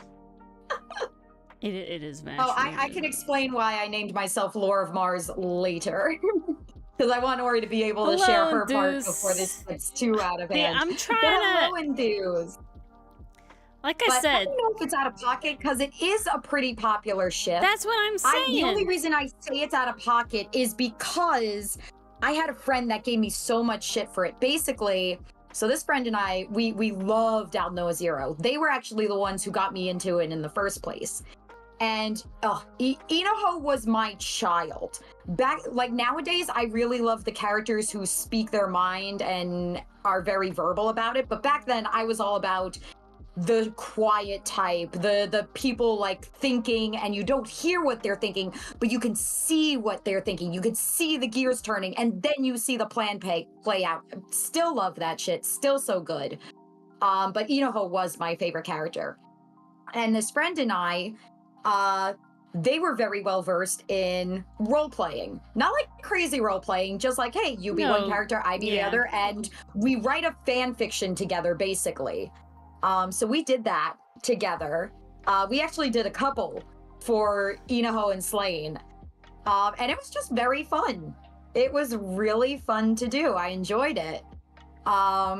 And I think that's what actually put me onto fan fiction writing in the first place, because I would type something out as Inoho or another character in the series, and my friend would type back, Mars, you sound just like Inoho right there. That's crazy. Oh my God, like you're playing this character who's such an asshole. Like, how did you do that? Mars loves her asshole characters. Mars I watched the series. I don't know what to tell you. I watched the series and I paid attention. Mars loves writing for asshole characters. That's her bread and butter at this point. Assholes are so fun to write because you know they're getting taken down later on. That's why I love Everett.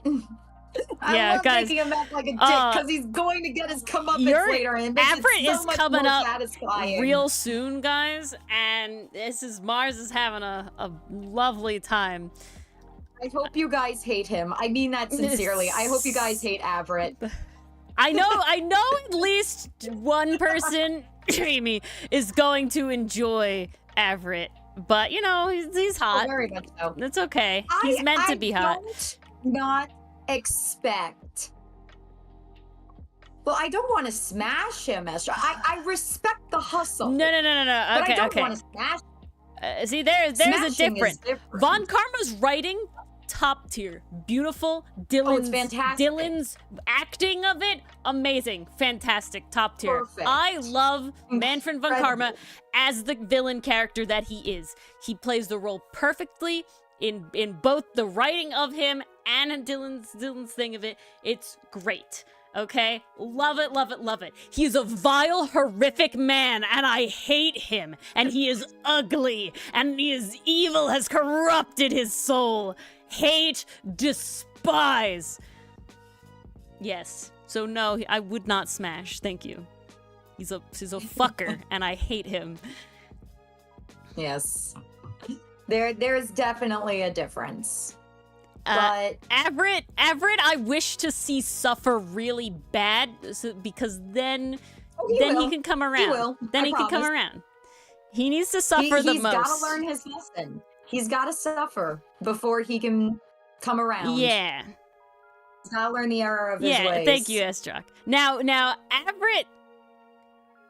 Everett is hot, and he has to be hot because he physically has to compete with Milano in a lot of ways, and if he was not in the general vicinity of Milano in hotness, it wouldn't work as well. Yeah.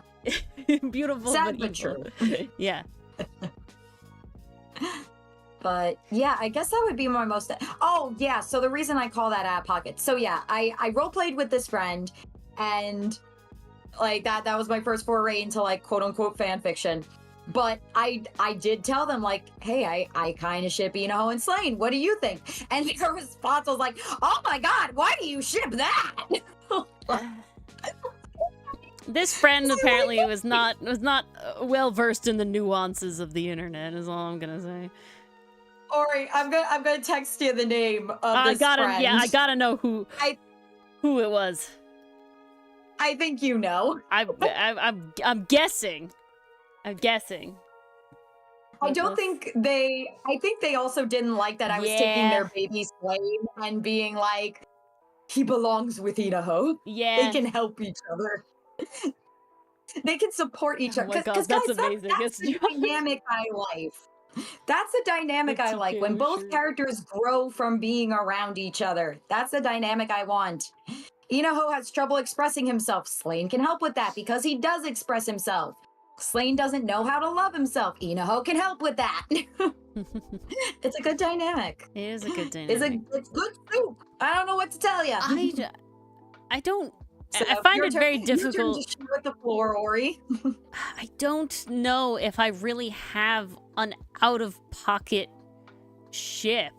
Like, not when I actually take really seriously. hard. It's very difficult because there's also the, like, you're in the communities too, you know? But it's like... Well, so here's where I gotta ask: does out-of-pocket crossover with rare pairs? See, what I'll say is I didn't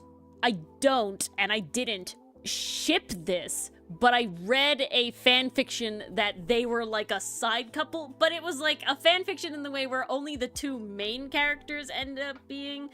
Not even the two main characters. Only, like, the two that were the main characters of the show. One of them was with the side pairing and not the main character of the fic. But the two main characters from the show were written as they would be, right? Canonically, right? But the ships that they were with were wild and were not written like the characters would be, because it makes no sense. What fandom was this? It was Gravity Falls. Was it Bill Dip? So Bill Dip was the main ship. Yeah, they were vampires. It was very wild. So they were vampires, not Dipper. I mean, he became a vampire, but Bill. So Bill wasn't a cipher. Instead, that didn't happen. That didn't exist. The Bill we meet is a vampire werewolf guy, as a whole thing that goes into it. But he's both, so he's doubly feral, okay? But again, he doesn't act like Bill Cipher besides being, like, chaotic, you know? Like, it's just, like, it's Bill, like, flavored, I guess. But the weird one was that his, like, older brother in the thing was Tad Strange. That one-off guy that's like, I like bread. And he ended up in a ship with Mabel. But, like, completely not with Tad Mabel. Strange from the show. Yeah, but like completely not Tad Strange from the show, right? Like he didn't, you know, act like him at all. He was just a dude and they name dropped Tad Strange. You know what I'm saying? That's hilarious. Like it was not like him at all. See guys, this is the power of fan fiction. Yeah. Dipper PCM! and Mabel. Hello, Hello. PCM. Acted like the characters that they were, you know, it was aged up and everything. But like, yeah, exactly, Estrock. There was a Bill Cipher like name on it, right? But it was just a chaotic, you know, dude, vampire werewolf guy. That's amazing. Yep. Eventually, Dipper becomes a vampire. It's a whole thing. Hey, I gotta share this story because now we're talking about Bill Dip. So I definitely fell into the Gravity Falls fandom. Easy. And yes, popular ship at that time was Bill Dip. So Yeah, like Bill Dip, Ori, I definitely big read ship, a couple of those. It was a big one. But I will say, And Bill Dip was always shipped. Well, Never actually Bill Cipher. I think is like the very important part. yeah, no, At least they none of always, the like, stuff that I turned saw. him human, It was never or aged him actually down, Bill or Cipher. aged It Dipper was up, like or did something. a character that had Bill's aesthetic and was also mildly chaotic at a certain level. Yeah. But it was never actually Bill Cipher because that would It was never never actually make him. sense. You know? It was like, Well, this was a wild thing, excuse me, because you just reminded me of another story. So, I was playing this game with two friends one night. We were actually playing, I don't know if you guys remember this, but there was an Attack on Titan fan-made game made in Unity Square where you could actually like choose a character and go around killing the Titans either in the city or in the forest. And I went on Discord with two friends that night, and for some reason my screen was being shared. I don't know why, I don't remember why. But these two friends are watching my screen and they see me close out the Bill Dip tab and they go, "Oh my God, Mars, you ship Bill Dip?" And I'm like, "I'm just reading the story." No, Mason, it did not have Mina in the lineup. It had the main characters, but it did have an avatar maker, where you could make your own. And I'm pretty sure you could make it look like Mina if you wanted it to. I don't think I ever transferred the file for that game when I got a new computer. I don't even know if it still exists. Hang on, now I'm curious. Attack on Titan fan-made game.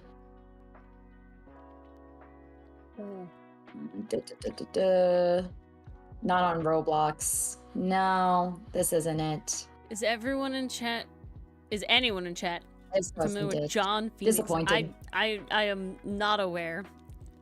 I know I'm John not in chat. Phoenix, Enthuse, I cannot say I am. Sorry, Enthuse. but I'm gonna answer anyway. I mean, I can answer in chat if that's a requirement. Oh, but it rings a bell with Estrock. I'm assuming it's a ship. See, there's also the difference between, like, I think Grinch X Tony the Tiger is funny. You know what I'm saying? I also think just hilarious. Oncest as like a general concept to the community got kind of out of far of the field. Was but hilarious as a concept is the funny. The premise there was this guy is hot, but there's no other hot guy in the movie to ship him with. There's no anybody. Himself. There's literally nobody else except forcing the grandmother into existence in the past because she would have been alive. They would have been the same age. But they have no reason that they would have interacted. Speculate she's there during the Everybody Needs a Theme song. They think she was the girl who wore it as a hat. Yeah, and so it's like, okay, that's like the only person we could maybe possibly force into like having some sort of thing. But Oncest is just easier. And it's easier because he has two very distinct forms that are great in all ways. And, you know, it's just funnier that way.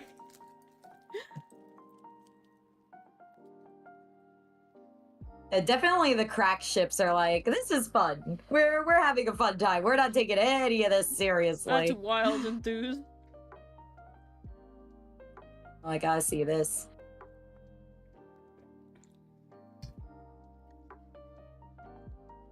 Oh, wow. I feel like if you take shipping and honestly fan content overall too seriously, official character? That's crazy.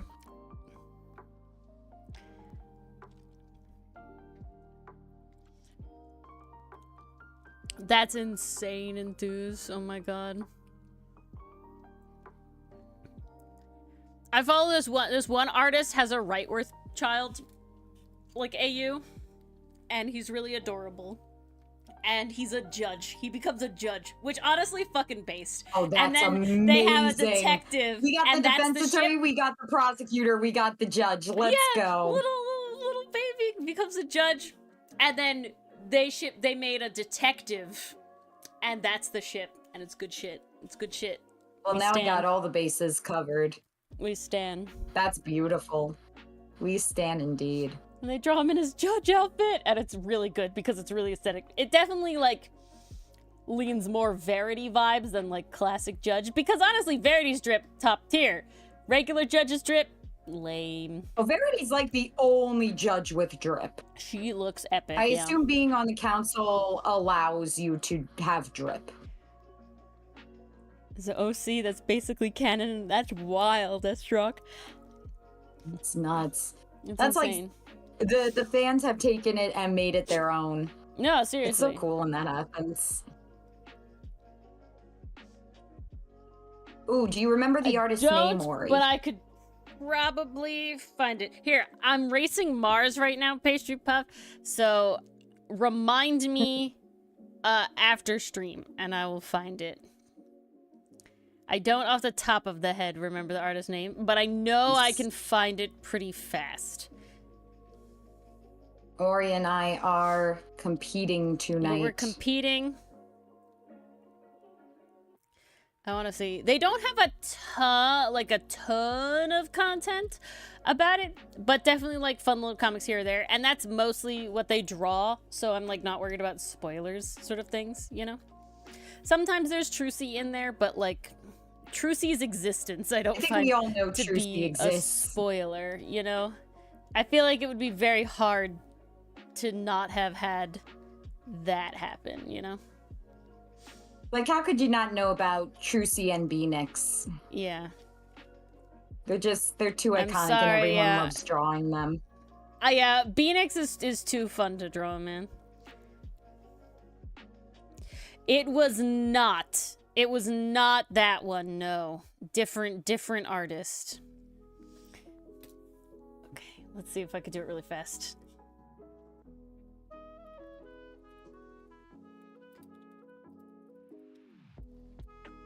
Okay. Oh, Milano, you got more scales.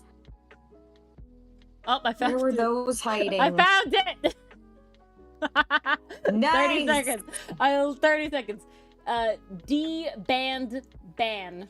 I will add it. Here you go. That's their Instagram handle. Done. And now you know.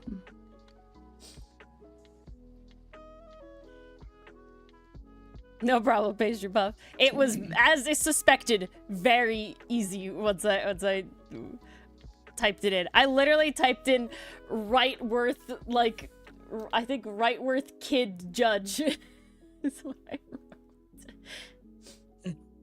And immediately recognized Doesn't get easier than that. Rightworth kid as a judge. That's what I typed into Google. And then immediately, like, very, like, the second thing that came up was their Instagram. That's incredible. I saw it immediately.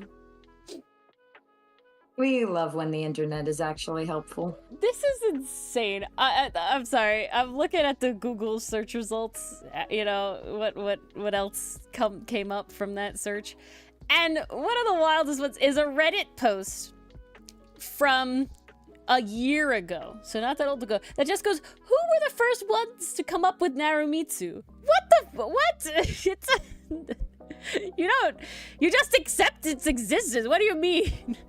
I'm pretty sure it was game. Capcom itself. It was the game. I don't know. It really was. No one really came up with it. It's not that. No other way to look at that. I don't know. I find that, like, obviously there's a lot of, like, concern with, like, copyright and stuff on the internet with, like, AI and all this sort of stuff. But I feel like there's a certain level of, like, just accept that what you, like, do is not gonna have credit to you. Like I feel like there's a level of internet where it's just, like, I want one of our sounds to go viral. That's like a big thing for me. One of our, like, shorts sounds, One day. I want somebody else to make any sort of content with it. Like, obviously good good in the sense of, like, nice and not mean or, like, weird, you know. But please don't make fun of us. We're sensitive. That's all I want. Like, I will feel, like, super complete if that happens. However, if it goes viral, which would be epic, I don't give a shit if nobody but us knows. You know what I'm saying? Yeah. I don't care. Because then it's literally just like a little Easter egg for us. Yeah, that's what I'm saying, Pastry Puff. I'm chill with that. Pastry Puff, soon. I could live with that. But yeah, exactly. I'm just like, please, I just want, and I would be so ecstatic if it went viral, but I don't need anybody but, like, us to know. You're right, you know, I don't care. I don't even need, like, to get follows out of it. I just think it would be cool if, like, one of you shows up in chat and is like, I saw your audio on another thing. Like, that'd just be pretty epic. You know? And we'd be like, what? Yeah. God damn it, I forgot these scales. Haha. Get back here, Milano. Oh, I was supposed to be drawing Get back Aster, here. but I was Gotta like, do your scales. feeling Ferrix instead. So here we are. That's a mood. Usually when I see Aster, I'm like, Ferrix, how about you, my friend? Yeah. How the fuck did I forget all these scales? I must have started telling a story in the middle of doing this. Probably. It's like, there's too many for me to have I don't think them. I'm going to finish, which is sad. Because I wanted It's to only show off the 9:41, thing. Ori. Yeah, I wanted to show off the thing. We have not as Druck, because honestly, Aster's usually the one that keeps it all together. But maybe one day somebody else will diss Aster, and we can make the pun. God, you know the worst part about changing outfits, guys, for your characters, is not wanting to default to draw them in the normal outfit. And then psyching yourself, double psyching out. I'm like, ah, shit. I drew Ferrix wearing a shirt. It's like, no, he is wearing just the tank top. It's Aster who's not wearing a shirt. There were times during this entry where Sinnott had his little vest on, and I was like, Ori. During the one you're on now? Uh-oh. Not during this one, the one before it. There's a few on the other ones where there Considering was we split definitely it up. like, I had to fix.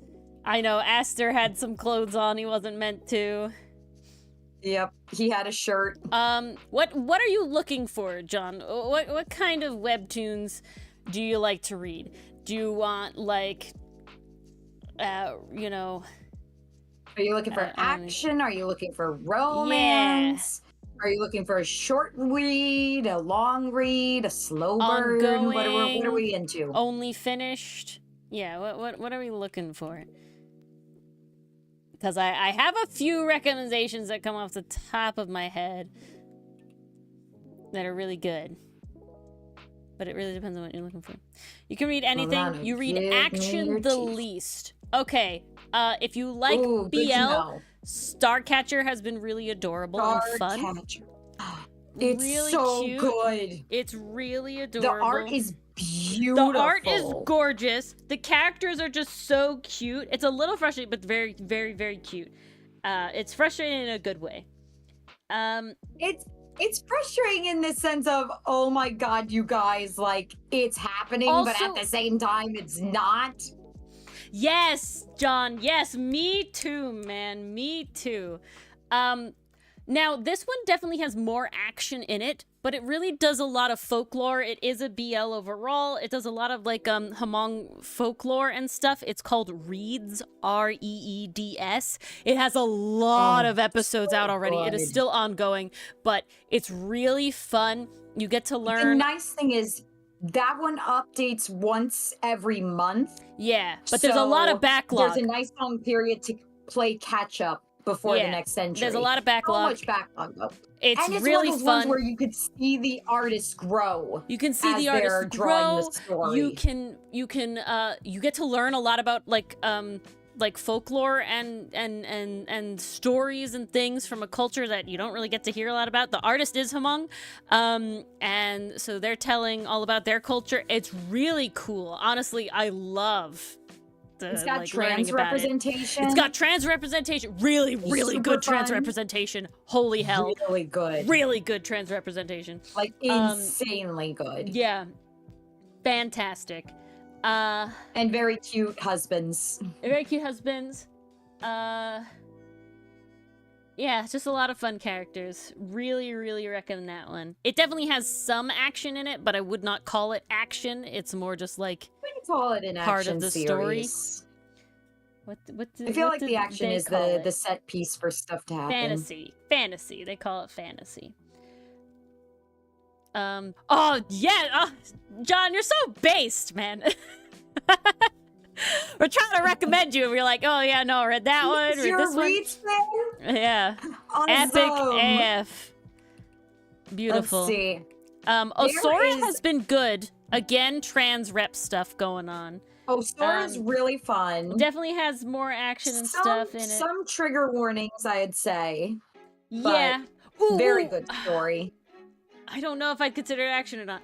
I love it. It's really good. It's by an artist that does really amazing animatics for Epic the Musical stuff. They did a great Thunderbringer, Ruthless, Get in the Water just came out recently. They did God Games, really epic. They're called Neil Illustrator. And their comic is called Covenant 13. And it's very fun. There's a lot of world building going on right now with the lore and the background. It's very queer as well. Enjoying. Oh, Not So Silent. We love that one. Yes, I was literally about to recommend that one. It just updated today. Oh, yeah. You just reminded me that I need to read it. Yes. Oh, yes, John. Not So Silent. This is so hard to rep them.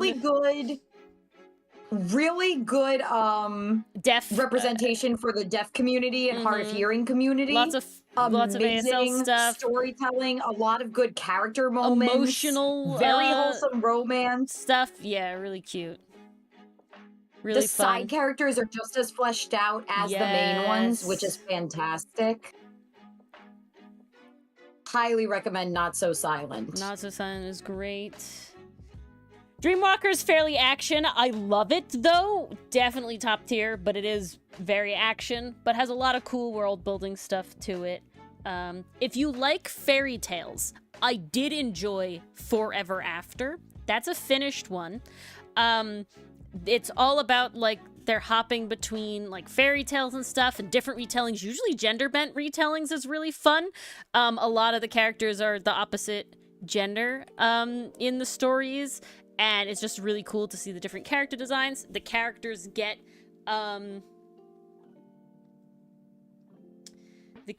like, different outfits versus the stories. Oh, John, you're already read Not So Silent. Man, you're just so on it. Man. They're making a BL called Host. Oh, I'm gonna have to do that. John, you just read all the shit we read. Ay. Do you read Rayalta? That one's also really good. Fun with Zodiac stuff. That one's also really good. Really very beautiful art. One. Beautiful art. A lot more sapphic going on here. Trans NB stuff going on as well. They made the Scorpio character more than just a promiscuous mystery person. I was so She's so fun. I love the Scorpio. She's great. So good. 549. Jesus. Okay, John, I have two more that I think about a lot. And the last two are quite a bit. These so you can read Cast Off on Webtoon. Okay, it's a fantasy adventure. It's very fun, very cute. Lots of ace characters. Really fun character building stuff moments going on. Highly enjoy. The artist for Cast Off is a big inspiration of mine personally. And then the other one, which you cannot read on Webtoon, but it's by Red from Overly Sarcastic Productions. She makes a webcomic, and it is called Aurora. And you can find it on the Comic Aurora website. And I'm trying to think of ones you may not know. They're not on the only cast-offs on Webtoon, but it has its own site, which is more up to date. They're both currently in hiatus now, but they both have a lot of content to get through, and they're both in traditional comic fashion. Well, John, I'm very happy to count Outcast as one of your 549. I will say. Where do you see how many you're subscribed to? I have 100 series I am... Oh, I'm sorry. 145 that I'm subscribed to. Check out Our Walk Home. That was a very good one, too. You know, So Castoff is Star, the starfish Muted. face. Who is You a need to YouTuber. watch Muted. Yes. Watch Muted. Read Muted. Yes, read Muted. Yes, I watch comics, you guys. Mars is Obviously. Mars is above us technologically. Yeah, Star is for Castoff. Red from OSP is for Comic Aurora. Those are the two. They are both YouTubers. But Yes. yeah. And both very, very good. Yeah, it is a daily pass. Muted. Yeah. Mars got me. Yeah. The volume, the physical volume. Yes. Okay, I'm trying to think of ones And, John would not have heard of, because right, like he's very affluent, so I feel like all the classic ones. Well, so there's this random one I found the other day. I don't know how this ended up on my algorithm, but it's been pretty cute so Ooh. far. Yeah, I have It's one called Starving for Attention. And what it is basically it's about a zombie who's living during the apocalypse. Tell me about this one. And I think I told you about this one already. You did. By not eating humans, he has managed to maintain his own awareness, his own consciousness. And he finds a human one day that he's like, well, I'm bored enough. I'm just going to go people watching, and I choose this human. So he starts watching the human. He watches like his comings and goings, his daily routines. And he starts realizing like, oh, he's going to the store to pick up food. Oh shit, Read that the one store's too. running out of food. That means he might leave soon. Oh, you read John's that one? too Damn! on top of it. Have you read I'll Be in Your Care? That's a good BL. Have you read That one's Flower also very Night? nice. I love the art style of this artist. They have a character Flower named Night is Aster. good. He hasn't shown up yet. Not a lot is out, but the art is really beautiful. And there's a lot of Milano vibes in the one character. You'll know who. When will Sunnyside Skies return? Yeah, I'm probably, waiting. I don't know. I just kind of accept that sometimes they fall off, and it's sad. It is sad, but my notification remains on. Same with Lauren's Same thing for Gay Curse. Crisis Island. They won't come back. Your Wings and Mine was fun. That one was really fun. Very, very wacky sense of humor that was also carried over into the spin-off Bloom and Zoom. Highly recommend. That was just a fun time. But it also balanced some really good drama as well. Mm-hmm. All right, I'm gonna need you to hold down the fort. This is your time to play catch up. Oh, I'm trying. I gotta get been some going. water. I've been going. Dying. You love Flower Night. It is so cozy. I was following the artist first, and then I saw that they finally like started doing their comic, and I was like, oh! And what was it? And then the most recent. I think it's not the most recent episode, the one before, where he's doing the like aerial hoop. The dragon is doing the aerial hoop, and I'm just like, oh, so good. I did some Ferrex in aerial hoop. This is just good shit. The hoop is good shit. Okay, I got me water. Acrobatics and trapeze stuff is just great. Also very Ferrex coded. Yes. God, what was the thing I watched recently where I was like, this is... Oh, Shin from Sakamoto Days. That's right. Okay. I was like, there Now, was John. something I saw that really reminded me of Ferrex. Not a webcomic. Okay, not a webcomic. However, because I'm assuming that you're more comic than anime sort of kind of person. Highly recommend Dungeon Meshi if you have not read that one. Very good. Is good. Really love it. Read it as it has an anime, so you can watch it anime if that's more your speed. But you seem like a comic fiend is all I'm saying. So it is a manga. Yes, 549. I'm gonna guess Yes. Comic Fiend. Yes. Did watch 5. I think episode 6. No, that was 5. Aren't 6? Is it 6? You sure? I'm pretty sure it's 6. Let me check. Hang on. I don't know. It might have been 6. We stand Dungeon Meshi in this house, John. Yes, so we have seen episode 6. Have you seen episode 6, Pastry Puff? Yes, that is the question.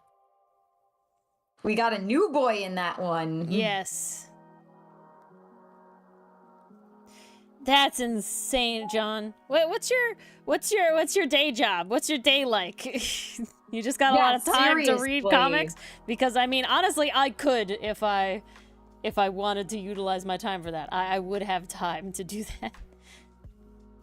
But just damn. Fiendin'. That's crazy. 549. My gosh. It's insane. Oh.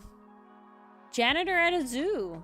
Alright. Does that allow you... I mean, that's a pretty cool job. Does that allow you to read comics? I feel like you'd be working. It's really cool. It seems like more it's of so a unique. I wasn't listening expecting job. that. No, definitely not. A very fun one. It does, like the ones where you could just have the earbuds in and ignore the world. Yeah, that's what it feels like. Kinda When I was a gardener and a arboretum, lots of weeding, so very much headphones in. Yeah, that would be me working for my mom, just weeding in the garden. That's how I listen to the entire Balance arc of the Adventure Zone. That's also how I watched all of my Adventure Zone summer doing was because I was weeding. That's all of my Adventure Zone. So Pastry Puff, I'm watching it on the Yarhar Yoho site. Sometimes I'm watching it on Netflix, but I only have Netflix on my computer and not my phone. So a lot more of it has been ARG. About half and half right now. But they do a pretty good job of keeping up with the... Oh, our ARG site is really top tier, I gotta tell you. Our ARG site is like base. When we sail the I've been sailing the 7 Seas with that site since high school. They are on fucking point. I would not be here today. I would not be here today. And now I've been converted. I would not be here today without that site. This would not be the person I am. Credit where credit is due. Yeah. Because I started watching my anime when you could still post, like, uploads to YouTube, and they weren't immediately flagged to take it down. That's how I watched about half of Fairy Tail. Was on YouTube. Okay. I got panel number 2 done. Just 2 more to go. Oh, no. Let's see. Do I do the bigger group panel or do I do the Sinet Hotsen panel? Let us see. Let us see. Let us see. What do I feel like subjecting myself to? Ah, snap. Sorry, Pastry Puff. We won't spoil. You get to meet another character. That was all Mars says. That's why I specifically didn't want to like. Pastry Puff, I think you're really gonna like episode 6. Episode 6 is one is top tier. I'm trying to remember what was 5. Like a fun downtime one. What was 5 was I feel like 5 was finishing the fight with Boiled. And his wife finding out what was going on. Yes. And having a wonderful response to it. I think my favorite joke in episode 5 is when the like small-time hitmen keep coming. They keep getting punched, and the wife is like, well, the hitmen keep coming, but at least we're selling tons of gauze and bandages. And then the little girl just runs out. She goes, here's another bandage. Oh, thanks. Your father is a real tough guy. Like, they're so chill with each other. This is great. They're so chill. I love how they all like just become bros at the end. It's great. This is the vibe I want. I liked the moment with Nagumo in episode 5. That was really fun. Yeah. Oh my. Yeah. He's definitely an ally. It certainly is a name, Pastry Puff. I had to ask Mars, and I checked because I had to ask Mars. I was like, is his name in Japanese just also the word slur? Yeah. And yeah, it So is. in Japanese, it's sura, which is slur, Which is but they wild. decide to spell it as sura. Why can't they just call him X? Like, I feel like doubling up with the names was not No, necessary. you should. I got treated last week during business meeting to a whole rant about how boiled names sucks. Yes, I hate Boyled's And we name. came up with a new name for him. Yes. Boiled names sucked. Boyle's I name. vote Boyle spelled B-O-Y-L-E personally. Yeah, but the problem is boiled. That's the issue that I have. It's not ED. great. This is when Ori and I realized that adjective names really only work for pets, like Misty, and with Scurry. the E noise. With the E noise. It has to be the E E noise. It has to be the E noise. Although I will not name a cat or dog Boily. That just does not sound right. Boily is not a word. You know what I'm saying? If you're saying something is boily, you're making up a word. You know what I'm saying? Misty is a thing that exists. Sounds like someone confused in the kitchen. What happened to your eggs? Oh, they got boily? Boily? Yeah, but that's a made up word, you know, like I'm braining good. You know, I understand what you're talking about, but that's not a word, that's a word. And disappointed Aster, do you mean overboiled? No. What? No, they got boily. What do you mean boily? It's just a poached egg. I don't even think Ferrex could manage a poached egg. Every egg he makes is scrambled because he can't make anything else. Big vibe. I felt that vibe, Pastry Puff, especially when he was like, nobody gets, like, we don't get any women and all that sort of stuff.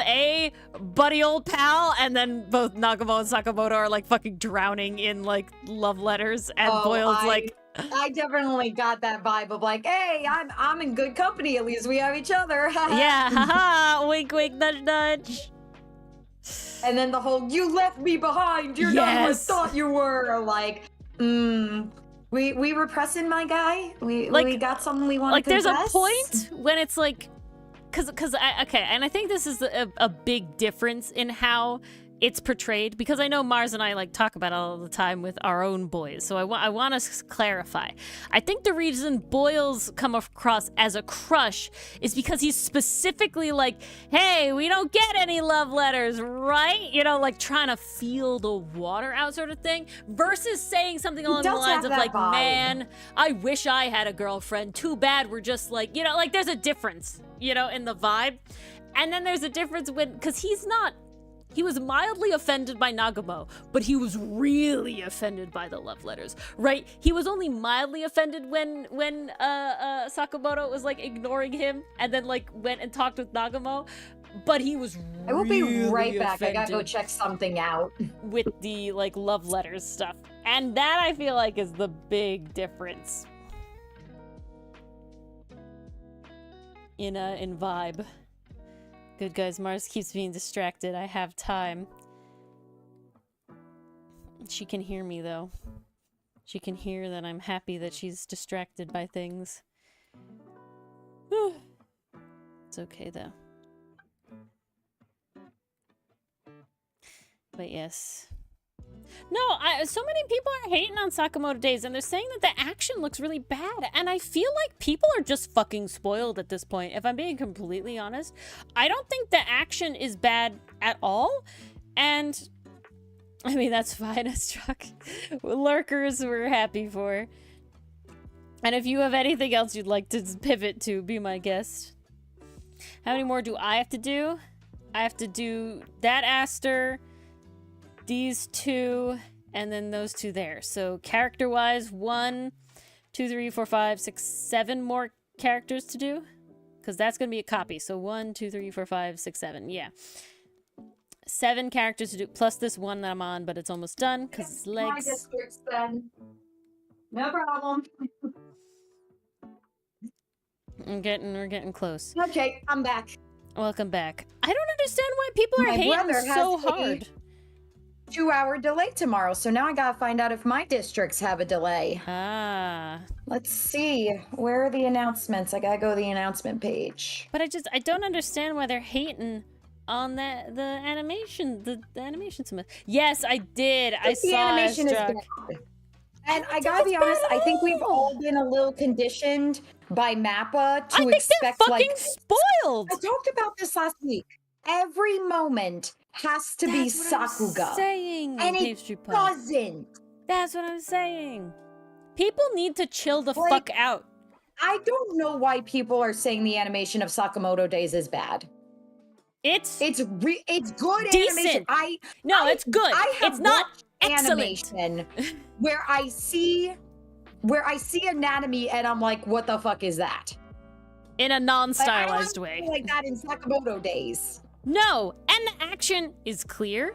I can see what's happening. I can understand what's going on. And that's all that's fucking needed. Oh my god. Spoiled anime watchers, guys. I can't believe. Don't be spoiled. I'm like, guys, if you're ever feeling like oh god, this is spoiled, go look at the original Teen Titans animation. And then you'll be like, wow, they did a great show with really, really, really low budget animation. Teen Titans, Powerpuff Girls, Jake Long, like Randy Cunningham. Exactly, Seriously. Exactly. See, this is very exactly the point. Sakamoto Days is fun for the story, the jokes, the vibes, and everything. Having action is enjoyable. I'm not against it, but I don't need it to be cinematic everything because, yeah, while there's fighting involved, it is not the reason that Sakamoto Days exist. That is the framing for Sakamoto. That's like saying I need Spy X Family action to be amazing. I don't. It's not the point. I need it to be clear enough that when action happens, I can understand what's going on, but that's it. That's what matters. And it's just the amount of people ragging on it. I can't believe it. Well, from what I understand, and then, the people ragging on it read the original manga. And they're saying the fight choreography in that was really good. Like, the panels really conveyed a sense of movement. Which I understand, but, oh my god, guys. I don't know how to say it. Can we just appreciate what we're given for, like, 5 seconds? Where did I put my pen? Is it amazing? I don't feel like the fandom considers them silent.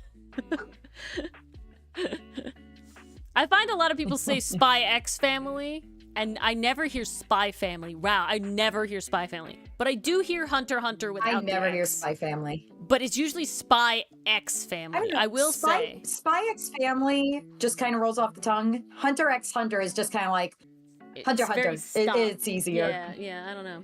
Yeah. But even the difference. So Freerun is particularly beautiful. But I would say even with Mashley, the character designs are very simple and the action hypes it up, but the non-action scenes are pretty like movementless, you know, low budget. Not in a bad way. In like they're pooling their resources. Versus Sakamoto Days are just like a colored background. More which fun, has been standard practice in most anime. With their character designs. But then, guys, to animate Sakamoto's chin wiggle is a lot of effort. I would know. To make his chin wiggle that much comedically takes a lot of effort. Well, amazing. Everybody calls it Spy Twitter family. Maybe the people behind Sakamoto Days aren't working their animators to exhaustion. Who's the studio? Maybe that's why it doesn't look like how people want it to. Who's the studio? TMS Entertainment. Behind Sakamoto Days? I don't know TMS Entertainment. Are we looking at Sakamoto Days or Spy Family? Yeah, Sakamoto Days. No, Spy Family is like Cloverworks and something else. Yeah. I know they're Cloverworks. Or at least the second season was Cloverworks. That sounds familiar. Okay, TMS has done Dr. Stone. that makes sense. I've never heard anything. Megalobox! They've done Megalobox! They've done Megalobox! Which, again, has good action, but fairly simple on the non-action, right? The focus is different. You know what I'm saying? Yeah. That's not to say they're not emotional moments, but, like, I feel like that the Sakamoto Days adaptation just went more for the comedy that it is and less for the, like, the comedy kind of funky off-brand slice of life that it is, and less for the actual... BMS also released Sonic X. That's just funny. Yeah, see, Pastry Puff? Yeah, Mason, you're outnumbered on the Spy X Family thing. Hunter x Hunter, totally agree. But Spy X Family? No. It's Spy X I don't know. Family, I feel like people have gotten very spoiled and raised in animation, and I feel like people need to go back and watch, like, the original Teen Titans animated series. Even Avatar. Avatar is animated very nicely, but, like, compared to the level of shit that people expect today is, like, nothing, you know? And I feel like that's really sad. People just need to learn that every moment doesn't need to be Sakuga. Yeah. That is the lesson. Like, it's so sad. I feel so bad because the animation industry has never been treated well, okay? It has never, ever been treated well. And to have it be like, guys, when you're an animator, you can't win. If you do good work, like, you may get praised, but you're probably exhausted and burnt out from it. If you do, you know, what's expected of you and reasonably, you'll probably get shit on by the fandom because you're not going above and beyond. There's just no way to win. Exactly, Pastry Puff. I'm very happy with it. For animators. I've enjoyed every moment so far. And I think episode 6 is really fun. Sakuga was the fight on the roller coaster. That was when I felt like they were pulling out all the stops and I was like, this is incredible. Very good. But yeah. Would I have deadlines? Felt like exactly. It was incredible if I was constantly watching that level of animation throughout the entire show? Probably not. It felt like a special moment where the animation kicked up a notch. And that's what I love about, you know, when Western cartoons do that. You see that in Owl House. You see that in Amphibian. You see it in Owl House. You see it in Steven Universe. You know, and it's like, it makes those moments feel very special to have. But you know what? Yeah. You watch Over the Garden Wall. Over the Garden Wall is not animated beautifully, you know, in the senses that we're talking about. Now, there's not a lot of action in Over the Garden Wall. But if you, like, when you sit down and analyze these really good shows, and I'm specifically talking, like, if you go back and you watch a Teen Titans original animated series episode, they move very little, okay? And a lot of the fight scenes are literally comic book style flat panels with the pow going on, basically, without the pow, right? And you watch, and there's literally, yeah, exactly, John. And you think about it looks great. I think there is no question that the Teen Titans original animated show is great. Story-wise, character-wise, really a fun time, okay? You have the goofs, you have the gaffs, you have the story, you have the conflict, it's great. The animation is overall subpar when you, like, put it flatly. However, in comparison, you should not care. You should say, oh, yes, when you have moments like the Owl House dance with Amity and Luce, yeah, I think about that because it's fucking gorgeous, okay? Like, it's beautiful. But it makes that moment more memorable. When the rest of it is not all like that, because the story is more important. And don't get me wrong, I'm the artist here, right? But this comic would not exist if Mars was the not writing good is more important than at her art. job.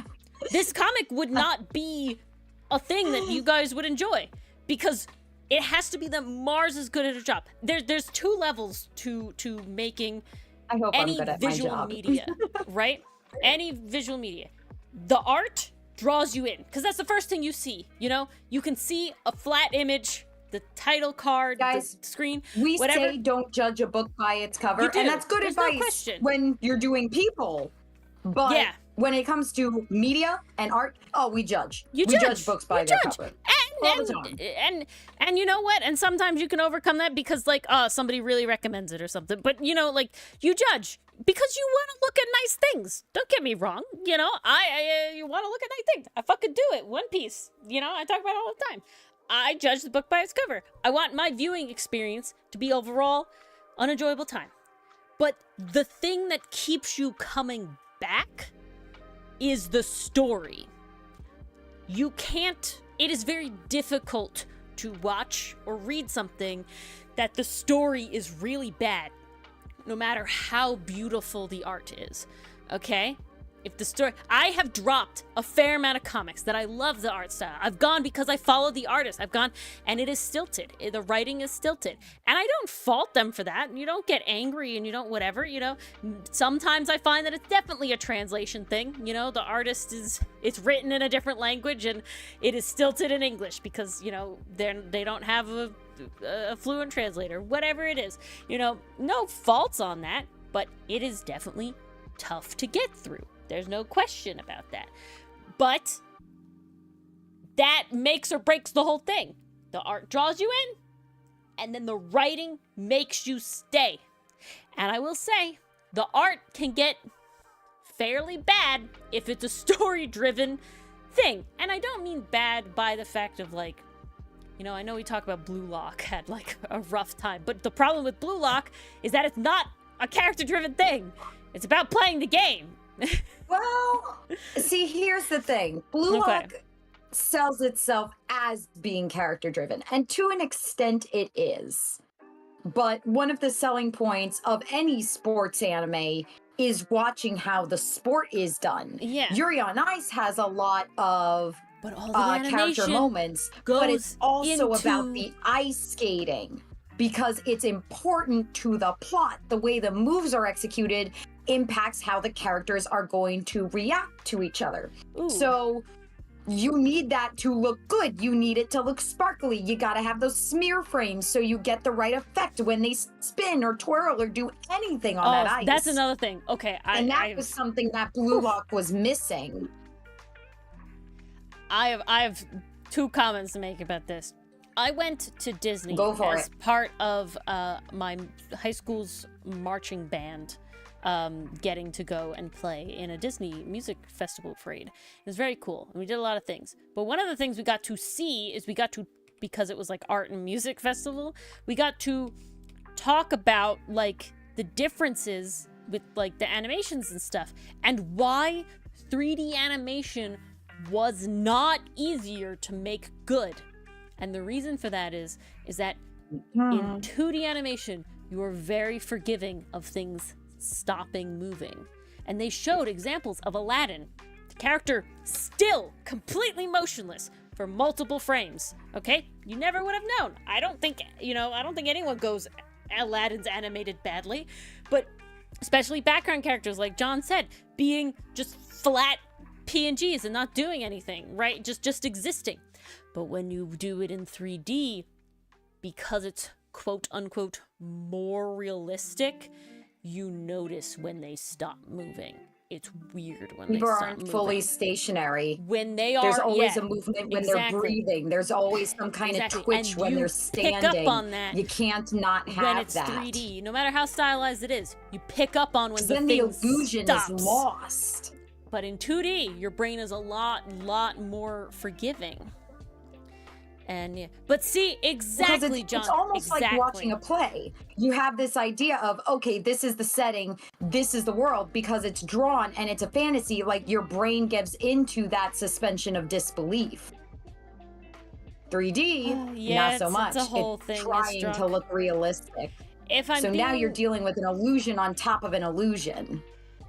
I think the thing that has unfortunately happened with Disney is a big corporate thing in the sense of that they don't there's a big push these days in a lot of things, and it's the idea that animation doesn't pay. Okay, that 2D animation doesn't pay. And I think it is this compounding thing if you do of it well. needing your but see, no. See the differences. It's this compounding thing of thinking that you need your 2D animation to look like Jujutsu Kaisen. You know, like to look like Mappa slave labor, essentially, you know, drawn, unfinished action panels. And unfortunately, people are pushing for that, making it worse. They talk about this when a lot of creators talk about making their own webtoon, is the expectation of like, no, you are not, like when you're making the free webtoon, about people demanding that it come out now, and it comes out, and it's like, I am not getting, you know, you as a as an independent, not being paid, posting for free person is like, I can't keep up with, you know, the paid work demands, you know, it's never gonna happen, and people not being able to differentiate the two. Okay, I love the YouTube show No Evil. It is probably my favorite indie animation series so that exists. Now Check I'm gonna say that the art, Betsy something, help me, Ori. Betsy Lee, thank you. okay. Now, the beginning ones are literally test runs. I still enjoy them. They're fun. It's like episode 4, I think, is where we actually get into the story. 3 or 4. 4 is when we get plot, yeah. But when you look at the art in the scheme of things, when you look at the animation in the scheme of the world, it is very, quote-unquote, low quality. But I know it is made by a singular person and a bunch of voice actors, which are literally just her friends, okay? The story is really fun. The story is really enjoyable. The characters are fun. It's based around both the Americas, like folklore and stuff and all these things. And it's really, really fun. But in the grand scheme, the art is rather quick and sketchy. And there's a couple of scenes that have really, really, you know, pushed the animation sort of thing, where there's a lot of movement. But I can think of, like, there's maybe 4 scenes that are, like, that animated.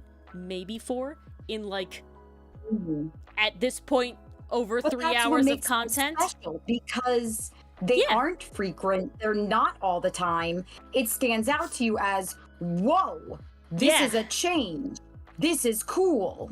But the story is so fun, enjoyable, and the characters are funny. And, you know, if I'm being honest, the singing is very fun as well. Makes it worth watching the singing is phenomenal.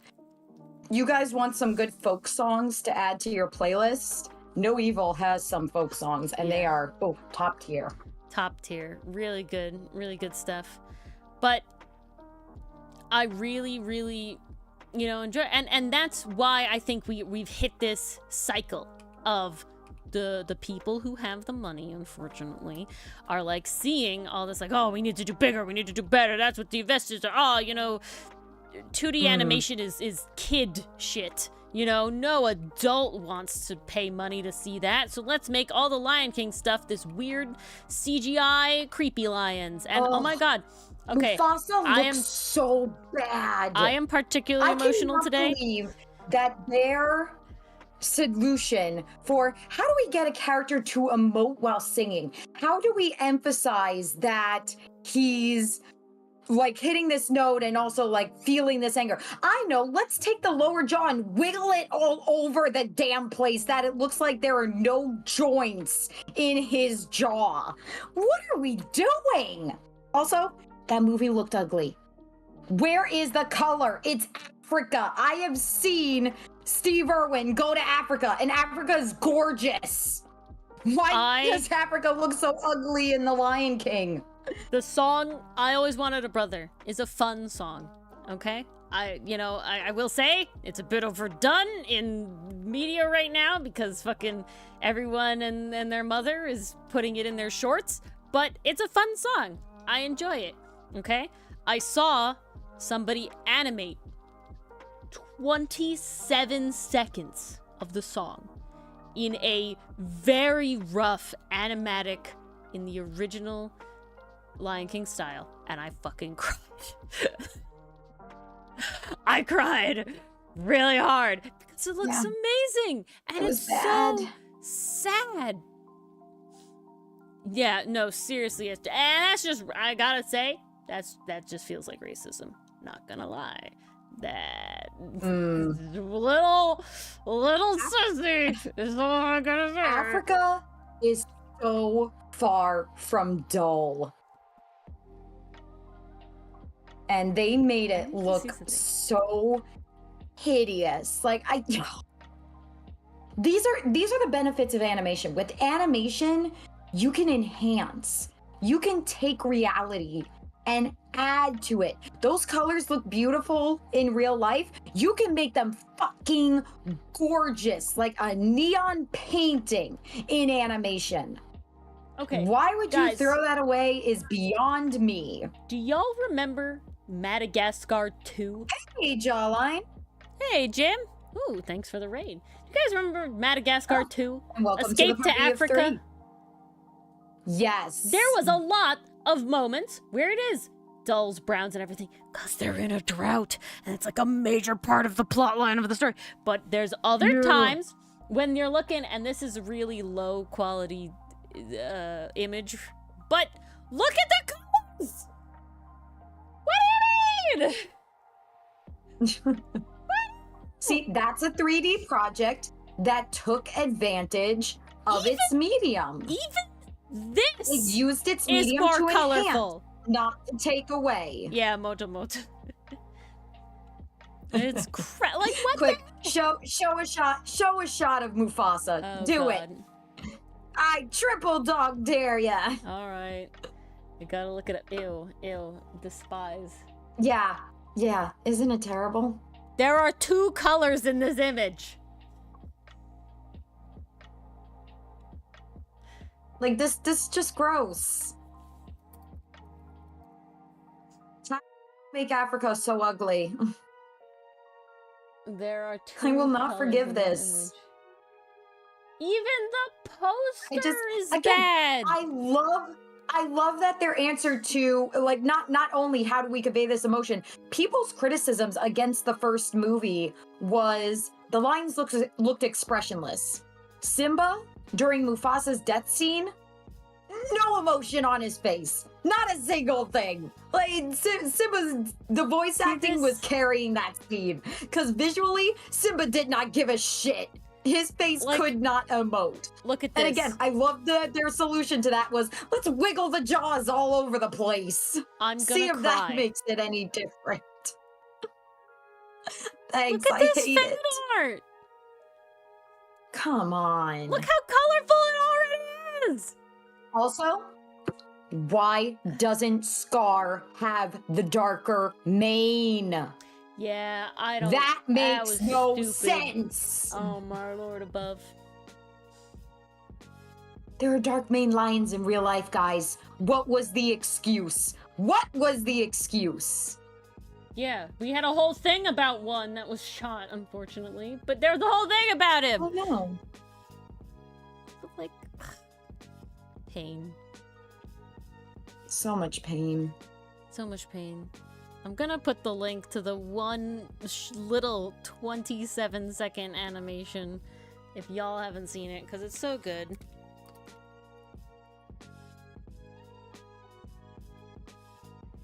Cecil the lion, yeah, Cecil. It was Cecil. Yes, yes. Oh. Okay, guys, literally 26 seconds. It's, again, so sketchy. Like, you know, it takes forever, obviously. But, like, what I'm saying is that the amount that I have cried over that 26 seconds is like, oh my god.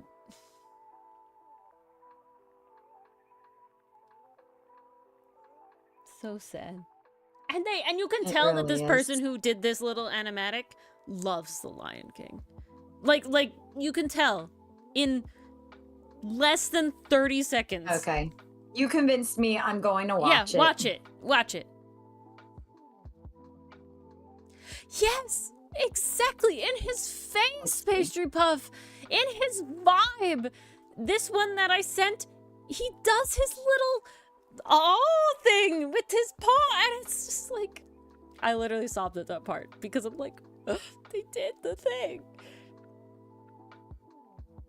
Yeah. Yes, Pastry Puff. The movement.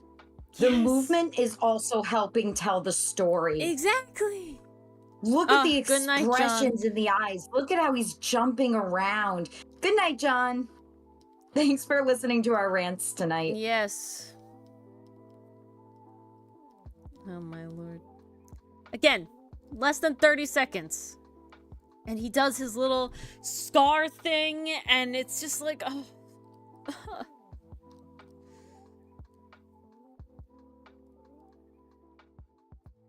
So sad.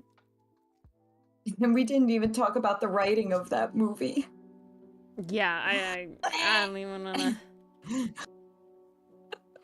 It's just bad. It's bad. It makes me cry. It's so sad.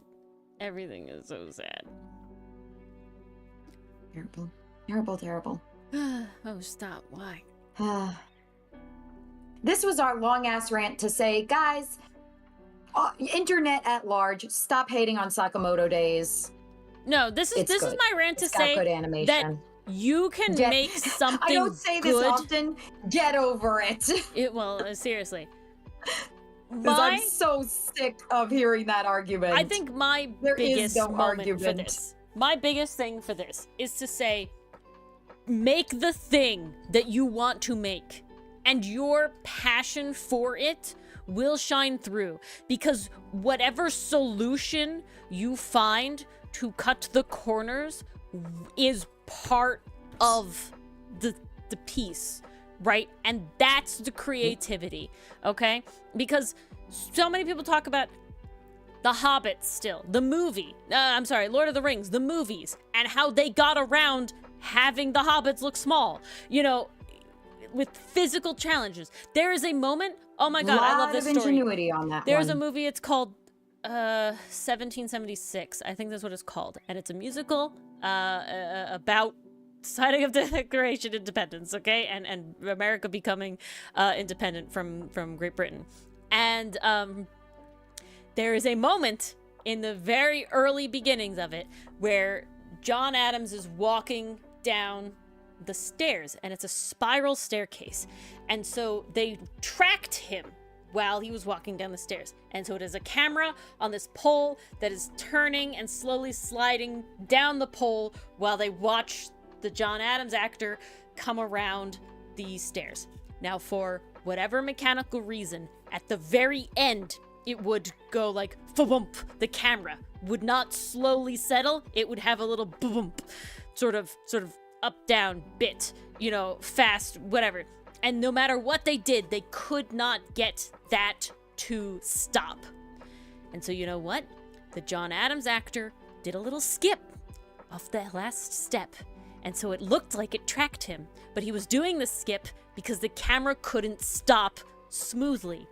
And it is such a moment in the movie that gives character to this character, you know, gives feeling to this character in the first, like, minute of the movie with just one little off the step.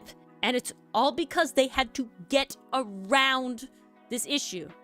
Nowadays, they'd like edit that shit out. It's the equivalent of in a Ghibli movie, seeing a character tap their shoes to make sure they're on their feet. It's just a nice little moment that adds something, but also works within the limitations of their medium. But nowadays, they would have edited that out. Action, you do get a bouncy camera. But nowadays, they would have edited that out.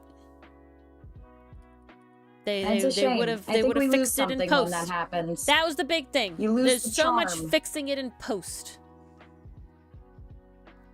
That was a large thing I had heard talked about. Was the overuse of genuine moments like that I miss. Yes, I have seen the video essays. Yeah, Struck.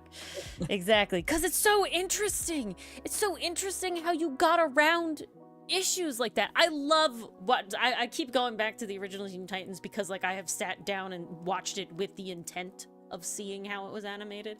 And it is so cool to watch where they took shortcuts why they took shortcuts and why it still works.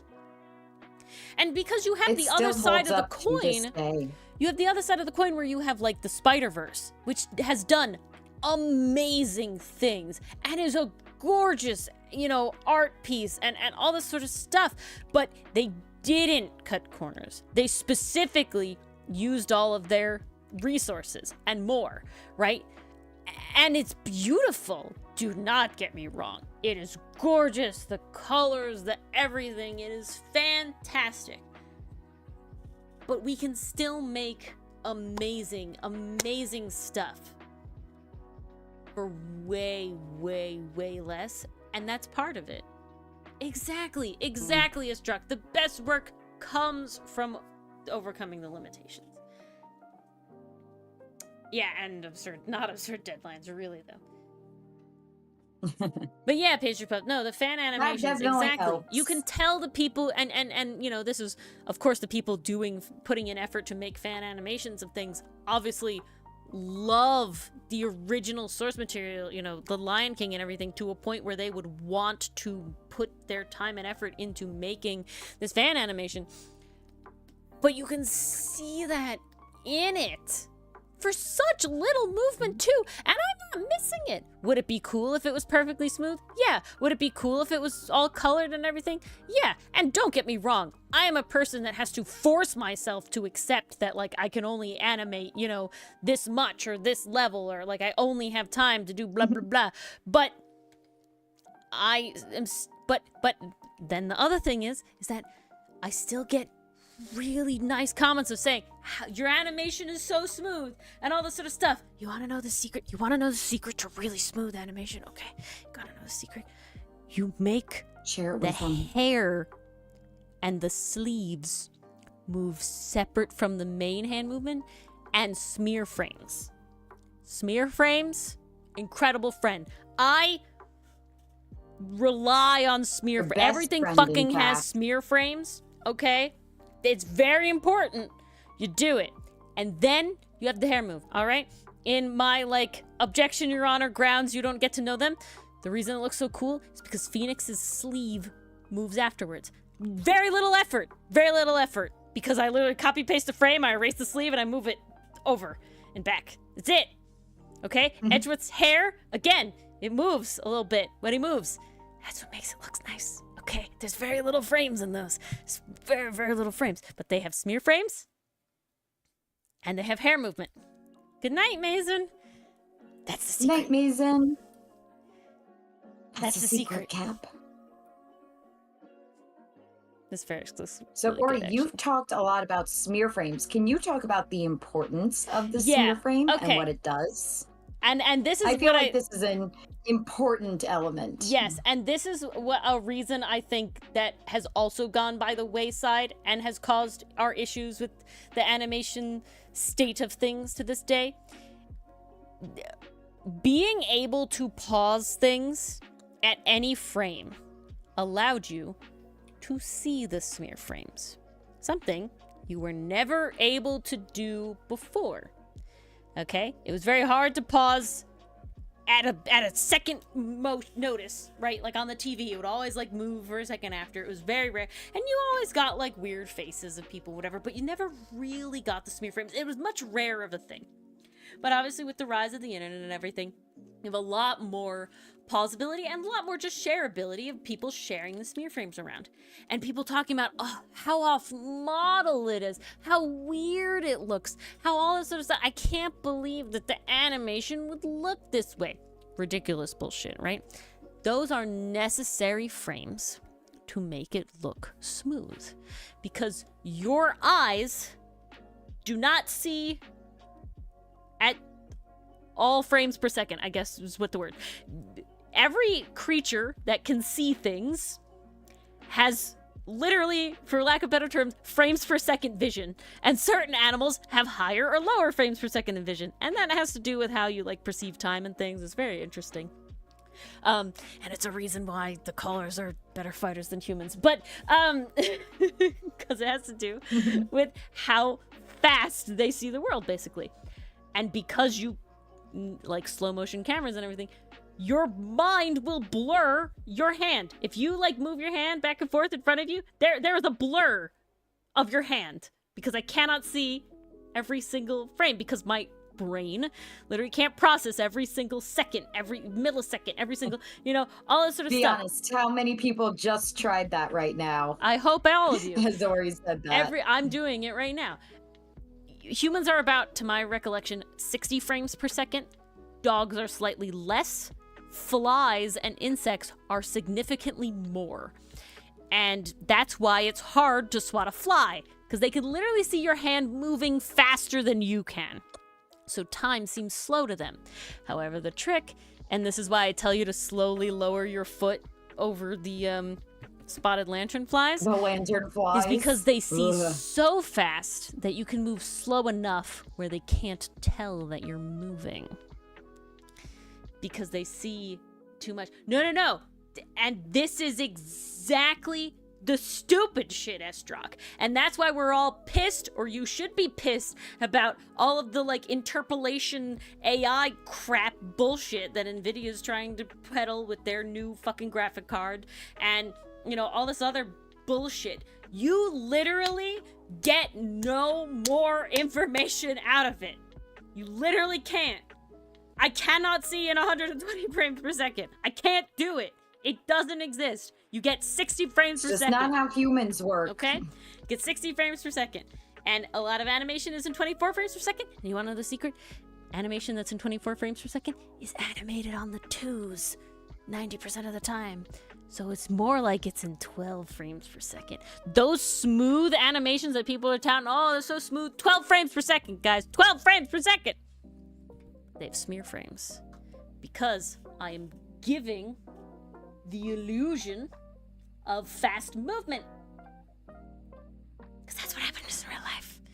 And yeah, it makes a wonky frame that your brain won't process as wonky because it's it. This is the secret, guys. Your brain is doing the interpolation. That's how it works. If you put an image of your hand in one spot and you put an image of your hand in the other spot, and they could be relatively far apart, and you don't even have to do a smear frame, and you flip back and forth, your brain will interpret that as movement. That's how it works. You don't have to do smear frames all the time, okay? And again, another big thing, more frames is not smoother. You could do don't animation confuse the two. badly with as many fucking frames as you want, and it'll still look jank as fuck. And I can do the same movement. Of that? Watch the anime handshakers. Actually, don't, because it's terrible. But you want to talk about a show that went way too many frames per second to the point where you couldn't even process what was going on? Handshakers was the class A example of that one. Exactly. One of my favorite animations, and animations that I've gotten so much praise on, is the objection. Grounds, you don't get to know them. It is 12 frames per second. He just moves a lot, and I think there's a smear frame every 5 frames. And his sleeve moves behind his hand. And his hand stretches out a little more after. That's it. And that was like a liquefy tool thing too. Okay? It's and this is, I think, a big issue that happens, is you get people who have the power, and this can be consumer-wise, or this can be investor-wise, who know nothing about the industry, or care nothing about the industry. And this is any industry, I don't care. Writing, movies, live action or not, I don't care. But having people who know nothing about the industry be in the financial power, and they will make stupid decisions because they will be listening to, just like any other layperson, oh, well, if it's 60 frames, it must be, 100 frames is better, and all this sort of stuff. And it's just absolutely ridiculous. But you can only know these things if you care about the industry to look into it, to pay attention to it.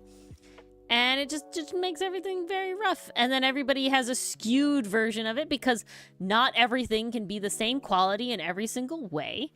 And, you know, things will be different. And there's just a lot of, not a lot of grace given, for lack of a better term, to a lot of content. And I will say, I think we're in the rise of indie, but even saying that,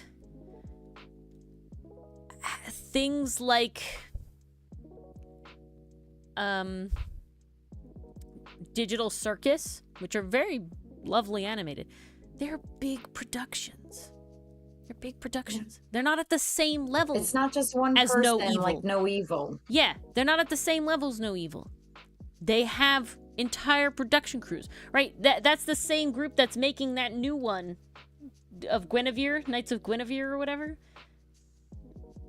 Mm-hmm. Right? And they also made Big Murder production. Drones. Got Dana Terrace on the project. Yeah. Like, these are big things. The okay? Art of Murder. Yeah.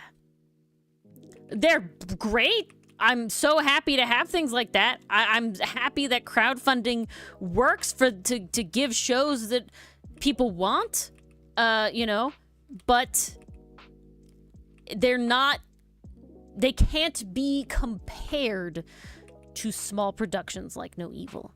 And I think that's something that people really need to be able to differentiate, and can be difficult sometimes for people to differentiate. And, you know, a lot more grace needs to be given. Like when I told Mars. I will say this. A lot of people kind of give Invincible some slack for its animation. But they also say, well, I'm here for the story. I know the animation is kind of garbage, but I'm here for the story. So I'll say there's still some hope. I haven't seen the second half of season 2, and I don't think I will. But up until that point, I wouldn't even say the animation is garbage. It's maybe low budget. It's not flashy, showy, you know, Mappa Jujutsu Kaisen. But I wouldn't say it's bad. I think there are only 2 things that I think can make animation bad. And that is style inconsistency. Okay? If it's unpurposefully moving all over the place and having all these different shapes. I mean, that's a thing Steven Universe gets flack for, and I agree. They should be Steven Universe? Yeah, they should be more on model. Right?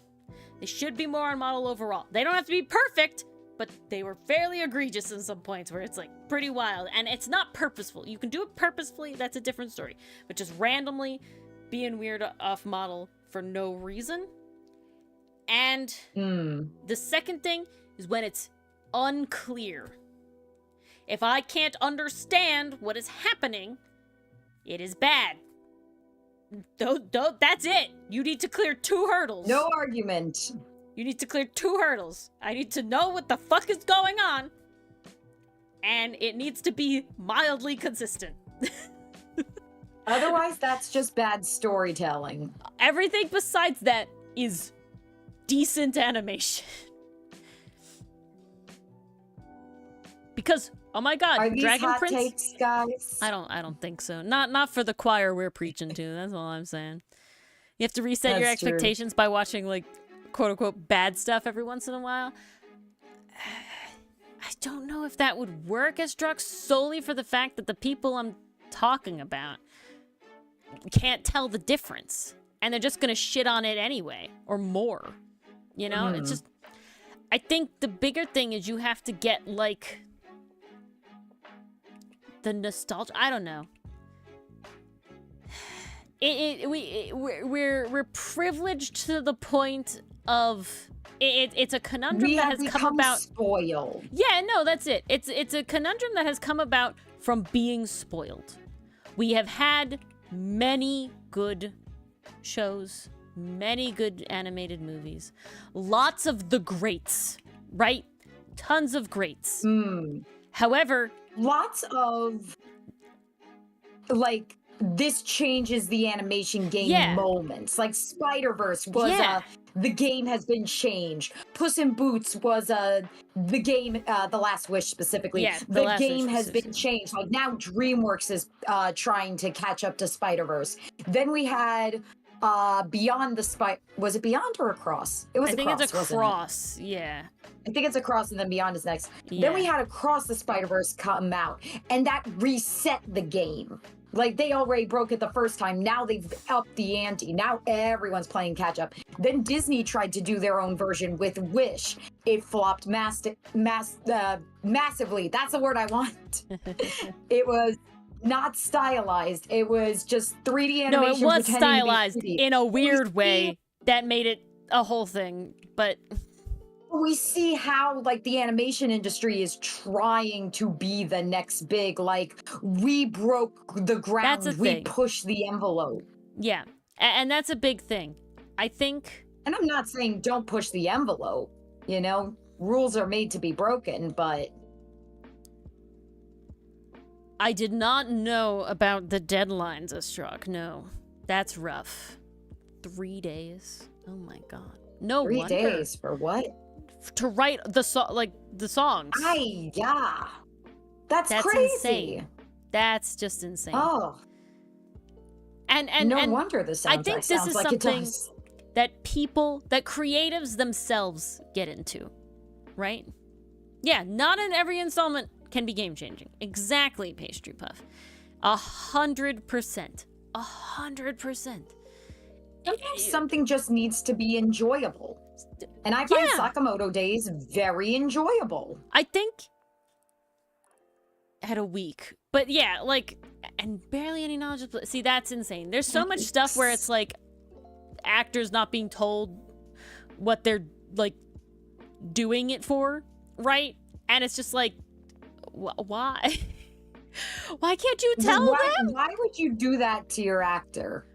Like, I you know, Gwyneth Paltrow has all of her shit and whatever, but I remember watching a thing where she didn't know that scene at the end of the first Spider-Man movie she was recording it for that. She had no idea. Oh. They just threw her in and told her to record that one scene. She had no idea it was for Spider-Man. It's like, why? Yeah! Wasn't told the full plot. Ridiculous. And she's the one that's going to be flamed about it, unfortunately. A good product to come from that. If your actor is not informed, how do you expect anything good to come from that? It makes no sense. It makes no sense. And I just... But yeah, not everything can be game-changing. And I totally agree that creatives get in their own way, okay? You constantly hear about, like, YouTubers and other stuff that are like, I kept feeling like I had to one-up myself every time. No. You don't. You should not have to. You don't have to. The algorithm I don't think wants this is a very good example. Sucks. I don't think every successive Ghibli movie ups itself. They're just all good. Definitely not.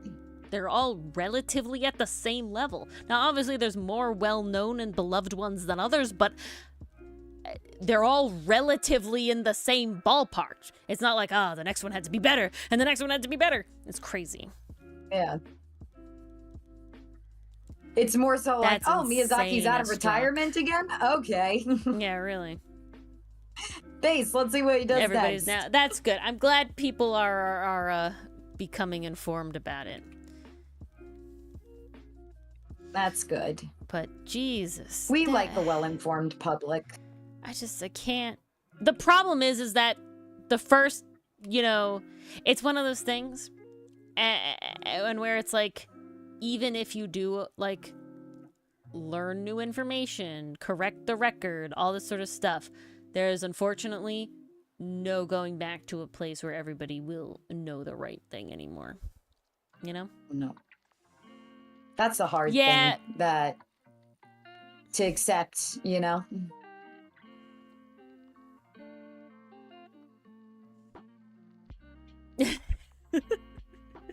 I do always do it okay. And, I will say, they follow when you see documentaries that follow certain like higher ups in like specifically Japanese animation, they really do love what they do. They really, really do. Now, does that, and to be honest, a lot of the animators do too. That's why they are working themselves to death. That doesn't make it good by any means. That doesn't mean that you having literally no life outside of doing the job is a good thing. But it is true that they do love what they do. And you will put in more effort and more time into something that you do love. But you should totally have the option to take the time off and not feel guilty. Yes. That's the difference. If you actually truly desire and you want to take a month and put in 12-hour days and put in every single day of the week, that's fine. That's what you want to do. But you should then be totally able and guilt-free to take the week off after that. You know?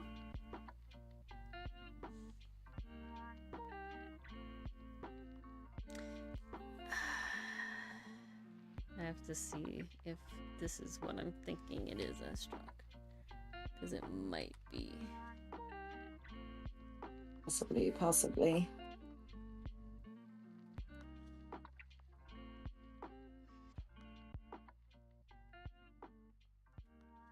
It's not what I was thinking of. But yeah. It's just very interesting. Revisits the world. Yeah, it is creators who love what they do. But then they're taken advantage of. And that's the problem. Look at this fluffy boy. He's so fluffy. He's getting head pats. We stand. My fluffy head pat boy. Everyone wants a head pat from Aster. Who wouldn't? Nice, Pastry Puff. Very nice.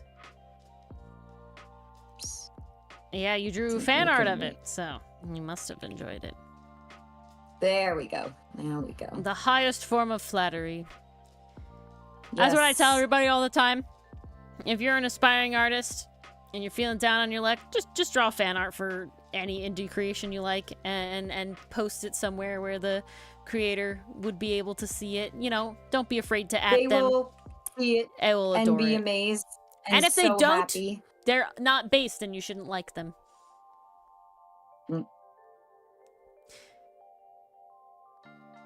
We don't make the rules. Those are just the unwritten ones. Must be someone out there who draws fan art out of spite. There was controversy about... Yeah, so there was controversy about, there's like a bit of a trend going around where people like, some of those like AI images, people were like redrawing them, like actually. And there's some controversy. I remember the one that was going around with like the girl and the cat. Yeah, that was a big one. Yeah. And there's like some controversy about that, about like, it's not really a protesting AI. So it's like technically the intent was out of spite, with the intent of like going against AI, like look at all the artists, and it's like, but it's still not really, and that was kind of the contention over all of that. A scowl on their face will do. This will show them.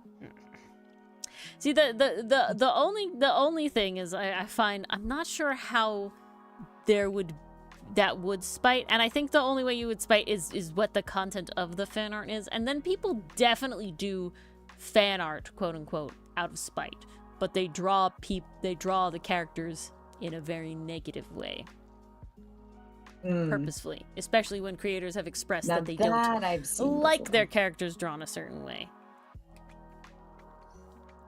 I would say when people like do redraws of art to like fix character designs and stuff, that can be done very maliciously and thus out of spite. So there's definitely the option of spite. But see, I don't think I would call it fan art at that point, and I think that's the difference. I don't think technically fan art can be done. Oh, I guess it would depend. You could do fan art out of spite, spiting somebody else. Say there's someone who... Oh, I have to check. Say there's like a creator. No, I heard about this. I love this guy. This guy did epic shit. Okay, it's a guy, and he took a photo of this flamingo that's curled up in on itself, so it looks like a feather ball on top of flamingo legs, and it's hilarious, and it's great, and it's a real image of a real flamingo taken with a camera by a person, and the guy entered it into a AI image contest and won, and then he got disqualified because he specifically came out saying it was real as a form of protest, and it's great. It's one of the lovely success stories about it. That's phenomenal. My understanding, though, is that legislation has been passed, not necessarily passed, but like it has been stated now that it is confirmed that AI generated images cannot be copyrighted.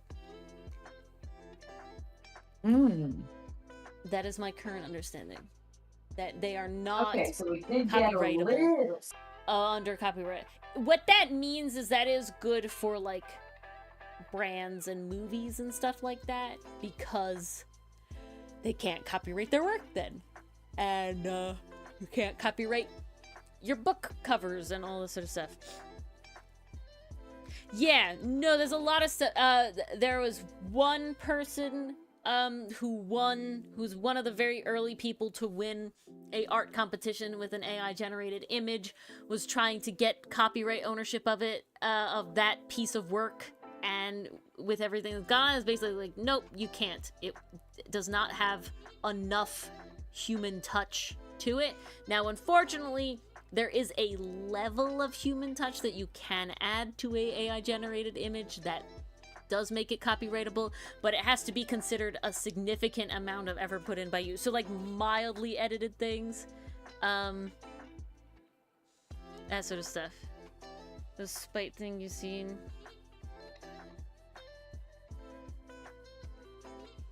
Yes, I have seen that sort of stuff. That I can, yeah, you're right, Pastry Puff. That is a out of spite sort of thing.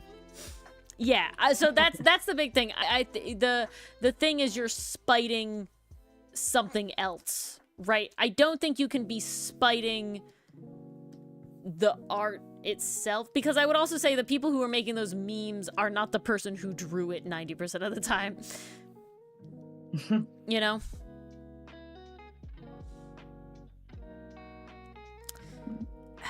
See, I don't know if I would say...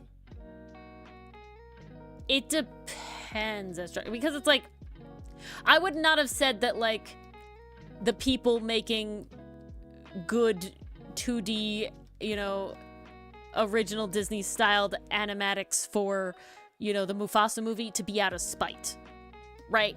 To me, that's out of love, and they're not you know, they're not spiting Disney by doing that, you know, they're just wanting to create something that they do love, versus like,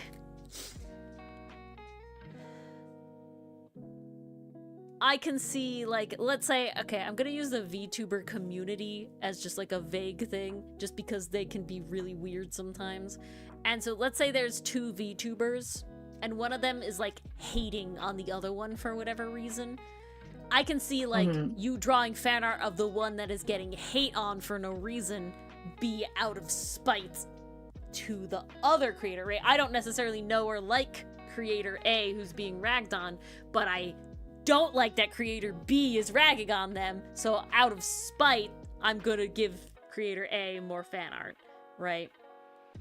Could do that. I could see that happening. So I guess there is where it becomes like a popularity contest. But I don't think you're ever spiting the thing that you're drawing fan art for, at least not when it's the only thing, you know? Well, because why would you put effort into something That's you what I'm hate? saying. People do, you know, live out of spite and all of that. Goes against the idea of fan art. Well, yeah, but I mean, I'll never understand the people who take the time to comment mean shit, and it's just like, you really felt like I barely, if I'm being completely honest, I'm a very passive internet person, and I just don't comment on things usually. Very rarely do I do. And it's just like, you put in more effort than I put in for things that I love. To, like, do a hate comment. Like, all right. Yeah. I'm sorry that your life like the is people very sad. who were getting on our case about Milano's skin tone. Guys, like, I gotta tell you, really? my Do you favorite... not have anything better to do? I'm gonna have to look this up. Because I need the exact wording of the thread. Because I think it's absolutely hilarious. Oh my lord above! I'm sorry, I'm getting comments on my Edgeworth TikTok, and they're great. Why is he so zesty with it too? Why I'm is it sorry, so if Edgeworth smooth? isn't zesty, He's then so we're in the wrong zesty. timeline. Yeah, we were having problems. Oh, I'm so annoyed. There was one comment on my objection grounds animation, much later, Animini, much later, but it was basically, he's facing the wrong way, and it's like, who gives a fuck, man? Jesus Christ. Like, you know what's happening. Who gives a fuck? Jesus. But now that's nitpicking at its finest. That's just stupid. Like, okay, you know, great. I'm sorry, Ori, you have to turn in your fan card. He's facing the wrong way. I know, he's facing the wrong way. I will say, clearly the you Ace don't Attorney know the character. areas are stupid in the way that they face. It makes no sense, but, you know, we learned this in, such is life. In investigations. Okay. I have to find... There's a lot of comments, but I need to find the one because I think it's hilarious. So I totally admit, guys, I will delete comments that are being mean because I don't want to look at them when I scroll through my shit. It's my shit, you know? Fuck them. I will delete comments. And, you know, I will say overall very, very, very few negative comments.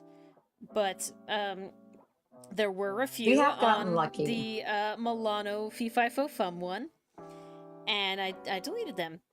However, at one point, someone commented something that I'm really trying to find.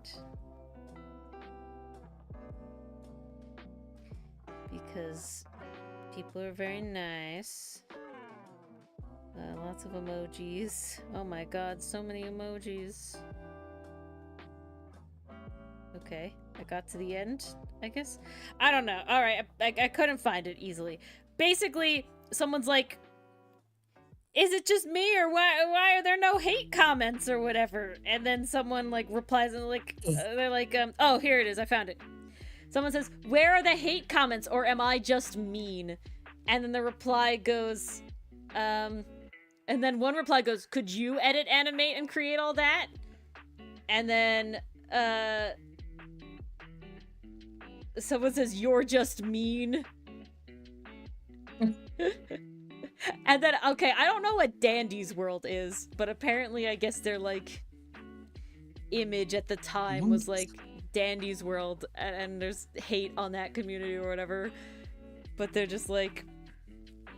I'm not familiar with that one. Sorry. What is this line of emojis? I don't even know. Very wild. It's just such a weird thing to But someone comment. had also commented at one point, apparently they deleted it. It's like, really? I was thinking the same thing! And it's just like, okay then. Like, why? Alright. What did that do for you? I mean, it just seems like they're cowards who don't want to leave their own hate comment. Yeah, seriously, right? They just want to see everybody else's hate. Who knows? Yeah. I find that one just really funny. Where are all the hate comments? Or I just mean. And then basically everybody else in the replies being like, oh, yes. surely there's going to be someone who shares the opinion with me. And then when they see no one shares that opinion, they're like, oh. Yeah. Wild, crazy shit. But it's just like, oh my god. It's so funny. See, crazy if I'm being in being the honest, internet space, you guys. I take hate comments as like a level up. Because, you It know, really is though. Because like that's it's the a next level up. step. That's the next step. It means you've is reached getting the very outside first of hate the comment. niche, you know? Yes. And that Milano one really traveled far. Oh my god, did it ever. And it went on forever. Like I said, saying that has 500,000 views is a wild thing to say. Fucking And I will nuts. say, the Edgeworth Anna Mini is going ham. Okay, guys, you're here still, and streams basically needs to be done because I gotta go bed. But I'll show off a thing, not with the sound or anything, because I'd have to open up a whole thing. But I make no guarantees about any sort of timeline involved with this project. But I will say, I've been obsessed all day, and I've thought about it many, many times before. And so we're heading in, we're jumping in, and I never thought I would do this. One hate comment? She's doing it. Exactly, right? That's true. Right, exactly. You get that hate comment, and you're like, huh, I've leveled up as a content creator, haven't I? You know? Right? Getting a hate comment. We got like a few hate comments on some Outcast thing, and it's like, ew, furries. But what I will say, so far, vast majority of hate comments that we've gotten. My favorite one was, why is Milano black? My first reaction was, okay, if you're thinking that, you would probably benefit from reading this story, first of all. Yeah. And secondly, he's a black Cayman. The one that was really, really wild was he looks like a turd with beans in it. Okay, bro. Oh, I missed that one. Yeah, okay, I missed bro. that comment. All right, guy. What the fuck? Sounds good. But you yeah. do you. So I don't know. Yeah, really, right? It's true. But so we have this. I don't know how much of it will be understandable. But basically, guys, and I never thought I'd do this. I'm making an Ace Attorney animatic. And I'm trying to par myself back a lot. But alright, we'll load it in. We'll load it in. Load it in, Ori. I want to load it in. I think you got no choice. At the very end. These streams doesn't really matter being monetized or not. So it's fine. Ooh, yeah, guys. I never thought I'd be that girly.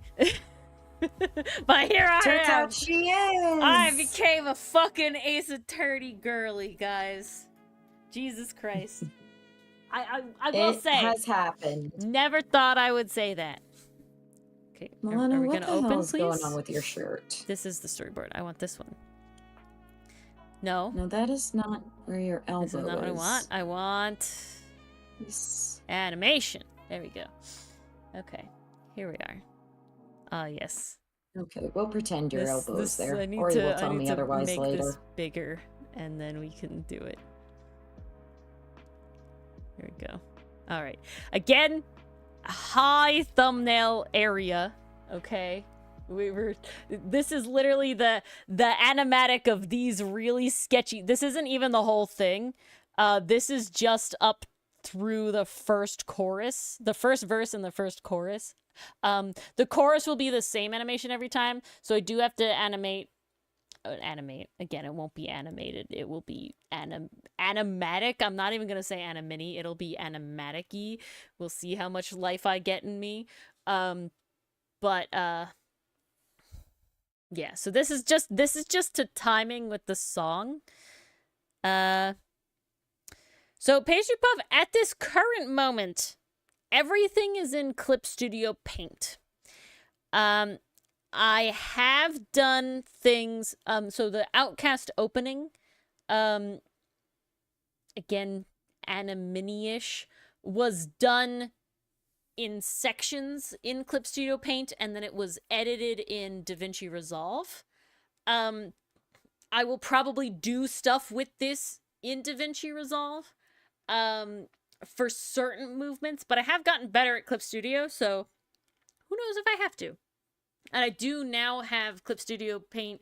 I think it's called EX is the version that allows me to have unlimited frames, where before, when I did the Outcast opening Animini, I only had like a certain amount of frames. I think I had 2 seconds worth of frames. I think I had 24 frames to work with. So every section had to be done section by section, and it was really rough. So there's a part of me that I'm like, I'll probably get around and make a better Outcast and a mini opening eventually, because I've done a lot. That'll be anniversary number 3, you guys. Yeah, we'll get there. We'll get there. No rush. No rush at all. No but rush. all right. This is it so far. So this is the song. It is called Death of Me by Connor Kaufman. And it's a very good song. And it is the animatic is relating to Trials and Tribulations. That is where it is. So spoilers for Trials and Tribulations. I think everybody in chat has played it, but I'm just gonna say it. I don't think Allie's here today, so. But here we are. Again, I barely have anything in this little animatic part yet, but this is what we have so far.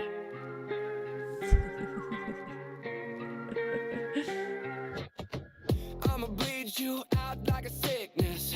You're the poison I need out of my veins. No judge, no jury, no witness. Another dose of pain. And that's all I have so far. That's it so far. But it will be really it's cool. so cool. It'll probably be in roughly the style that my Animinis have been in. That's usually the level of like effort I can manage as a human without caring. Levels that go with like, I think Dan Da Dan opening for Outcast is my highest level of effort. I mean, last time I said it would be a long time before I did that again, and then I did the Dan Da Dan opening. But I really, really am trying to push myself to not try to do that ham of stuff, because I'd really rather get animatics out or Animinis out that could work with speed. Like I said, those 2 Animinis with Edgeworth and Pearl went pretty quick, and then the one where he's with the bear, I've already reused half of in another upcoming video. That one was phenomenal. That one is specifically animated badly, guys. So that one specifically is animated without smear frames and without tweening or anything like that, because it's supposed to be fucking goofy, and he literally just tilts back and forth to waddle off the screen, but it's supposed to be goofy. Tilting like back and forth, it's great. Also, the just sliding out of frame with the Well, I literally was like, tier. I am not drawing a walk cycle. Nope, it's funnier this way. Nope, it's way funnier that way. But, yeah. So, I have no idea when this will come out. I have a lot of steam right now. We'll see how long that lasts. I will say, my goal with this is that it's cool. I can port it into my iPad and do, like, scenes on that, which is really easy. That's how I've actually been doing a lot of these, Animinis, is I'm actually getting to draw them on my... I do not have the skill, desire, or effort to animate on the iPad. I technically have Procreate Dreams. I know you can animate and Procreate, but it really just hurts my brain, and I can't use it in a way that I like to animate, so I just refuse. But it's like, I'm drawing the frames on the iPad as, like, sketches, and then I can make, like, the tweens and the final stuff on, Clip Studio, because I just have more of a, function. Anytime I make art on the iPad in any way, it is a fight. And that's all I'm gonna say. It has gotten easier to fight, but it is still a fight, okay? Anything outside of a sketch is still a fight. So, yeah. But thank you all for coming to Every stream. day, all my life had to fight. I hope you guys enjoyed your little secret sauce that you got to see. About this. The ramblings. Listen to the song. It's good. The lore. Death of Me It's a by very good Connor song. Kaufman. A lot of his music is good, especially his more recent stuff. I also like Parasite, Bleed, Novocaine, Echoes, all very good stuff. Skin of a Saint, all this sort of stuff. They're just good vibes. But yeah, I've been listening to Death of Me for a while, and every time is just like, this is too good of a, like, Trials and Tribulations, Dahlia animatic with Phoenix, and it's very, very good. And I'm just like, so thank you all for coming. We'll see you all on And now Thursday. she must do the idea. To hopefully finish Cersei's head turn finally. Fingers crossed. Get her done. Wish Ori luck. Wish me luck. Yes, I you'll be recently here for saw Ori, a VTuber. Head Tilt, and I recently Mars saw, Ramblings. Yeah, I recently saw a VTuber that had a fairly decent following and much simpler rigging than I was aiming for even now. So I'm feeling more confident that we can just get her done and not have to. I don't have to be so crazy about it. It's just my heart. I want it, but I tone it back. I want the videos more, guys. The videos are more important. But yeah, so we'll see you all Thursday. Make sure to vote for Smash or Pass round 2. Yes. You have 24 Let us know hours for Friday to do that. who you want us to Yep. turn into a Smash. Because the next one will probably come out Thursday and not tomorrow because it'll be so late. But yeah, thank you all for coming, and we'll see you Thursday. Good night. Good to see you guys again. Hope to see you on Thursday.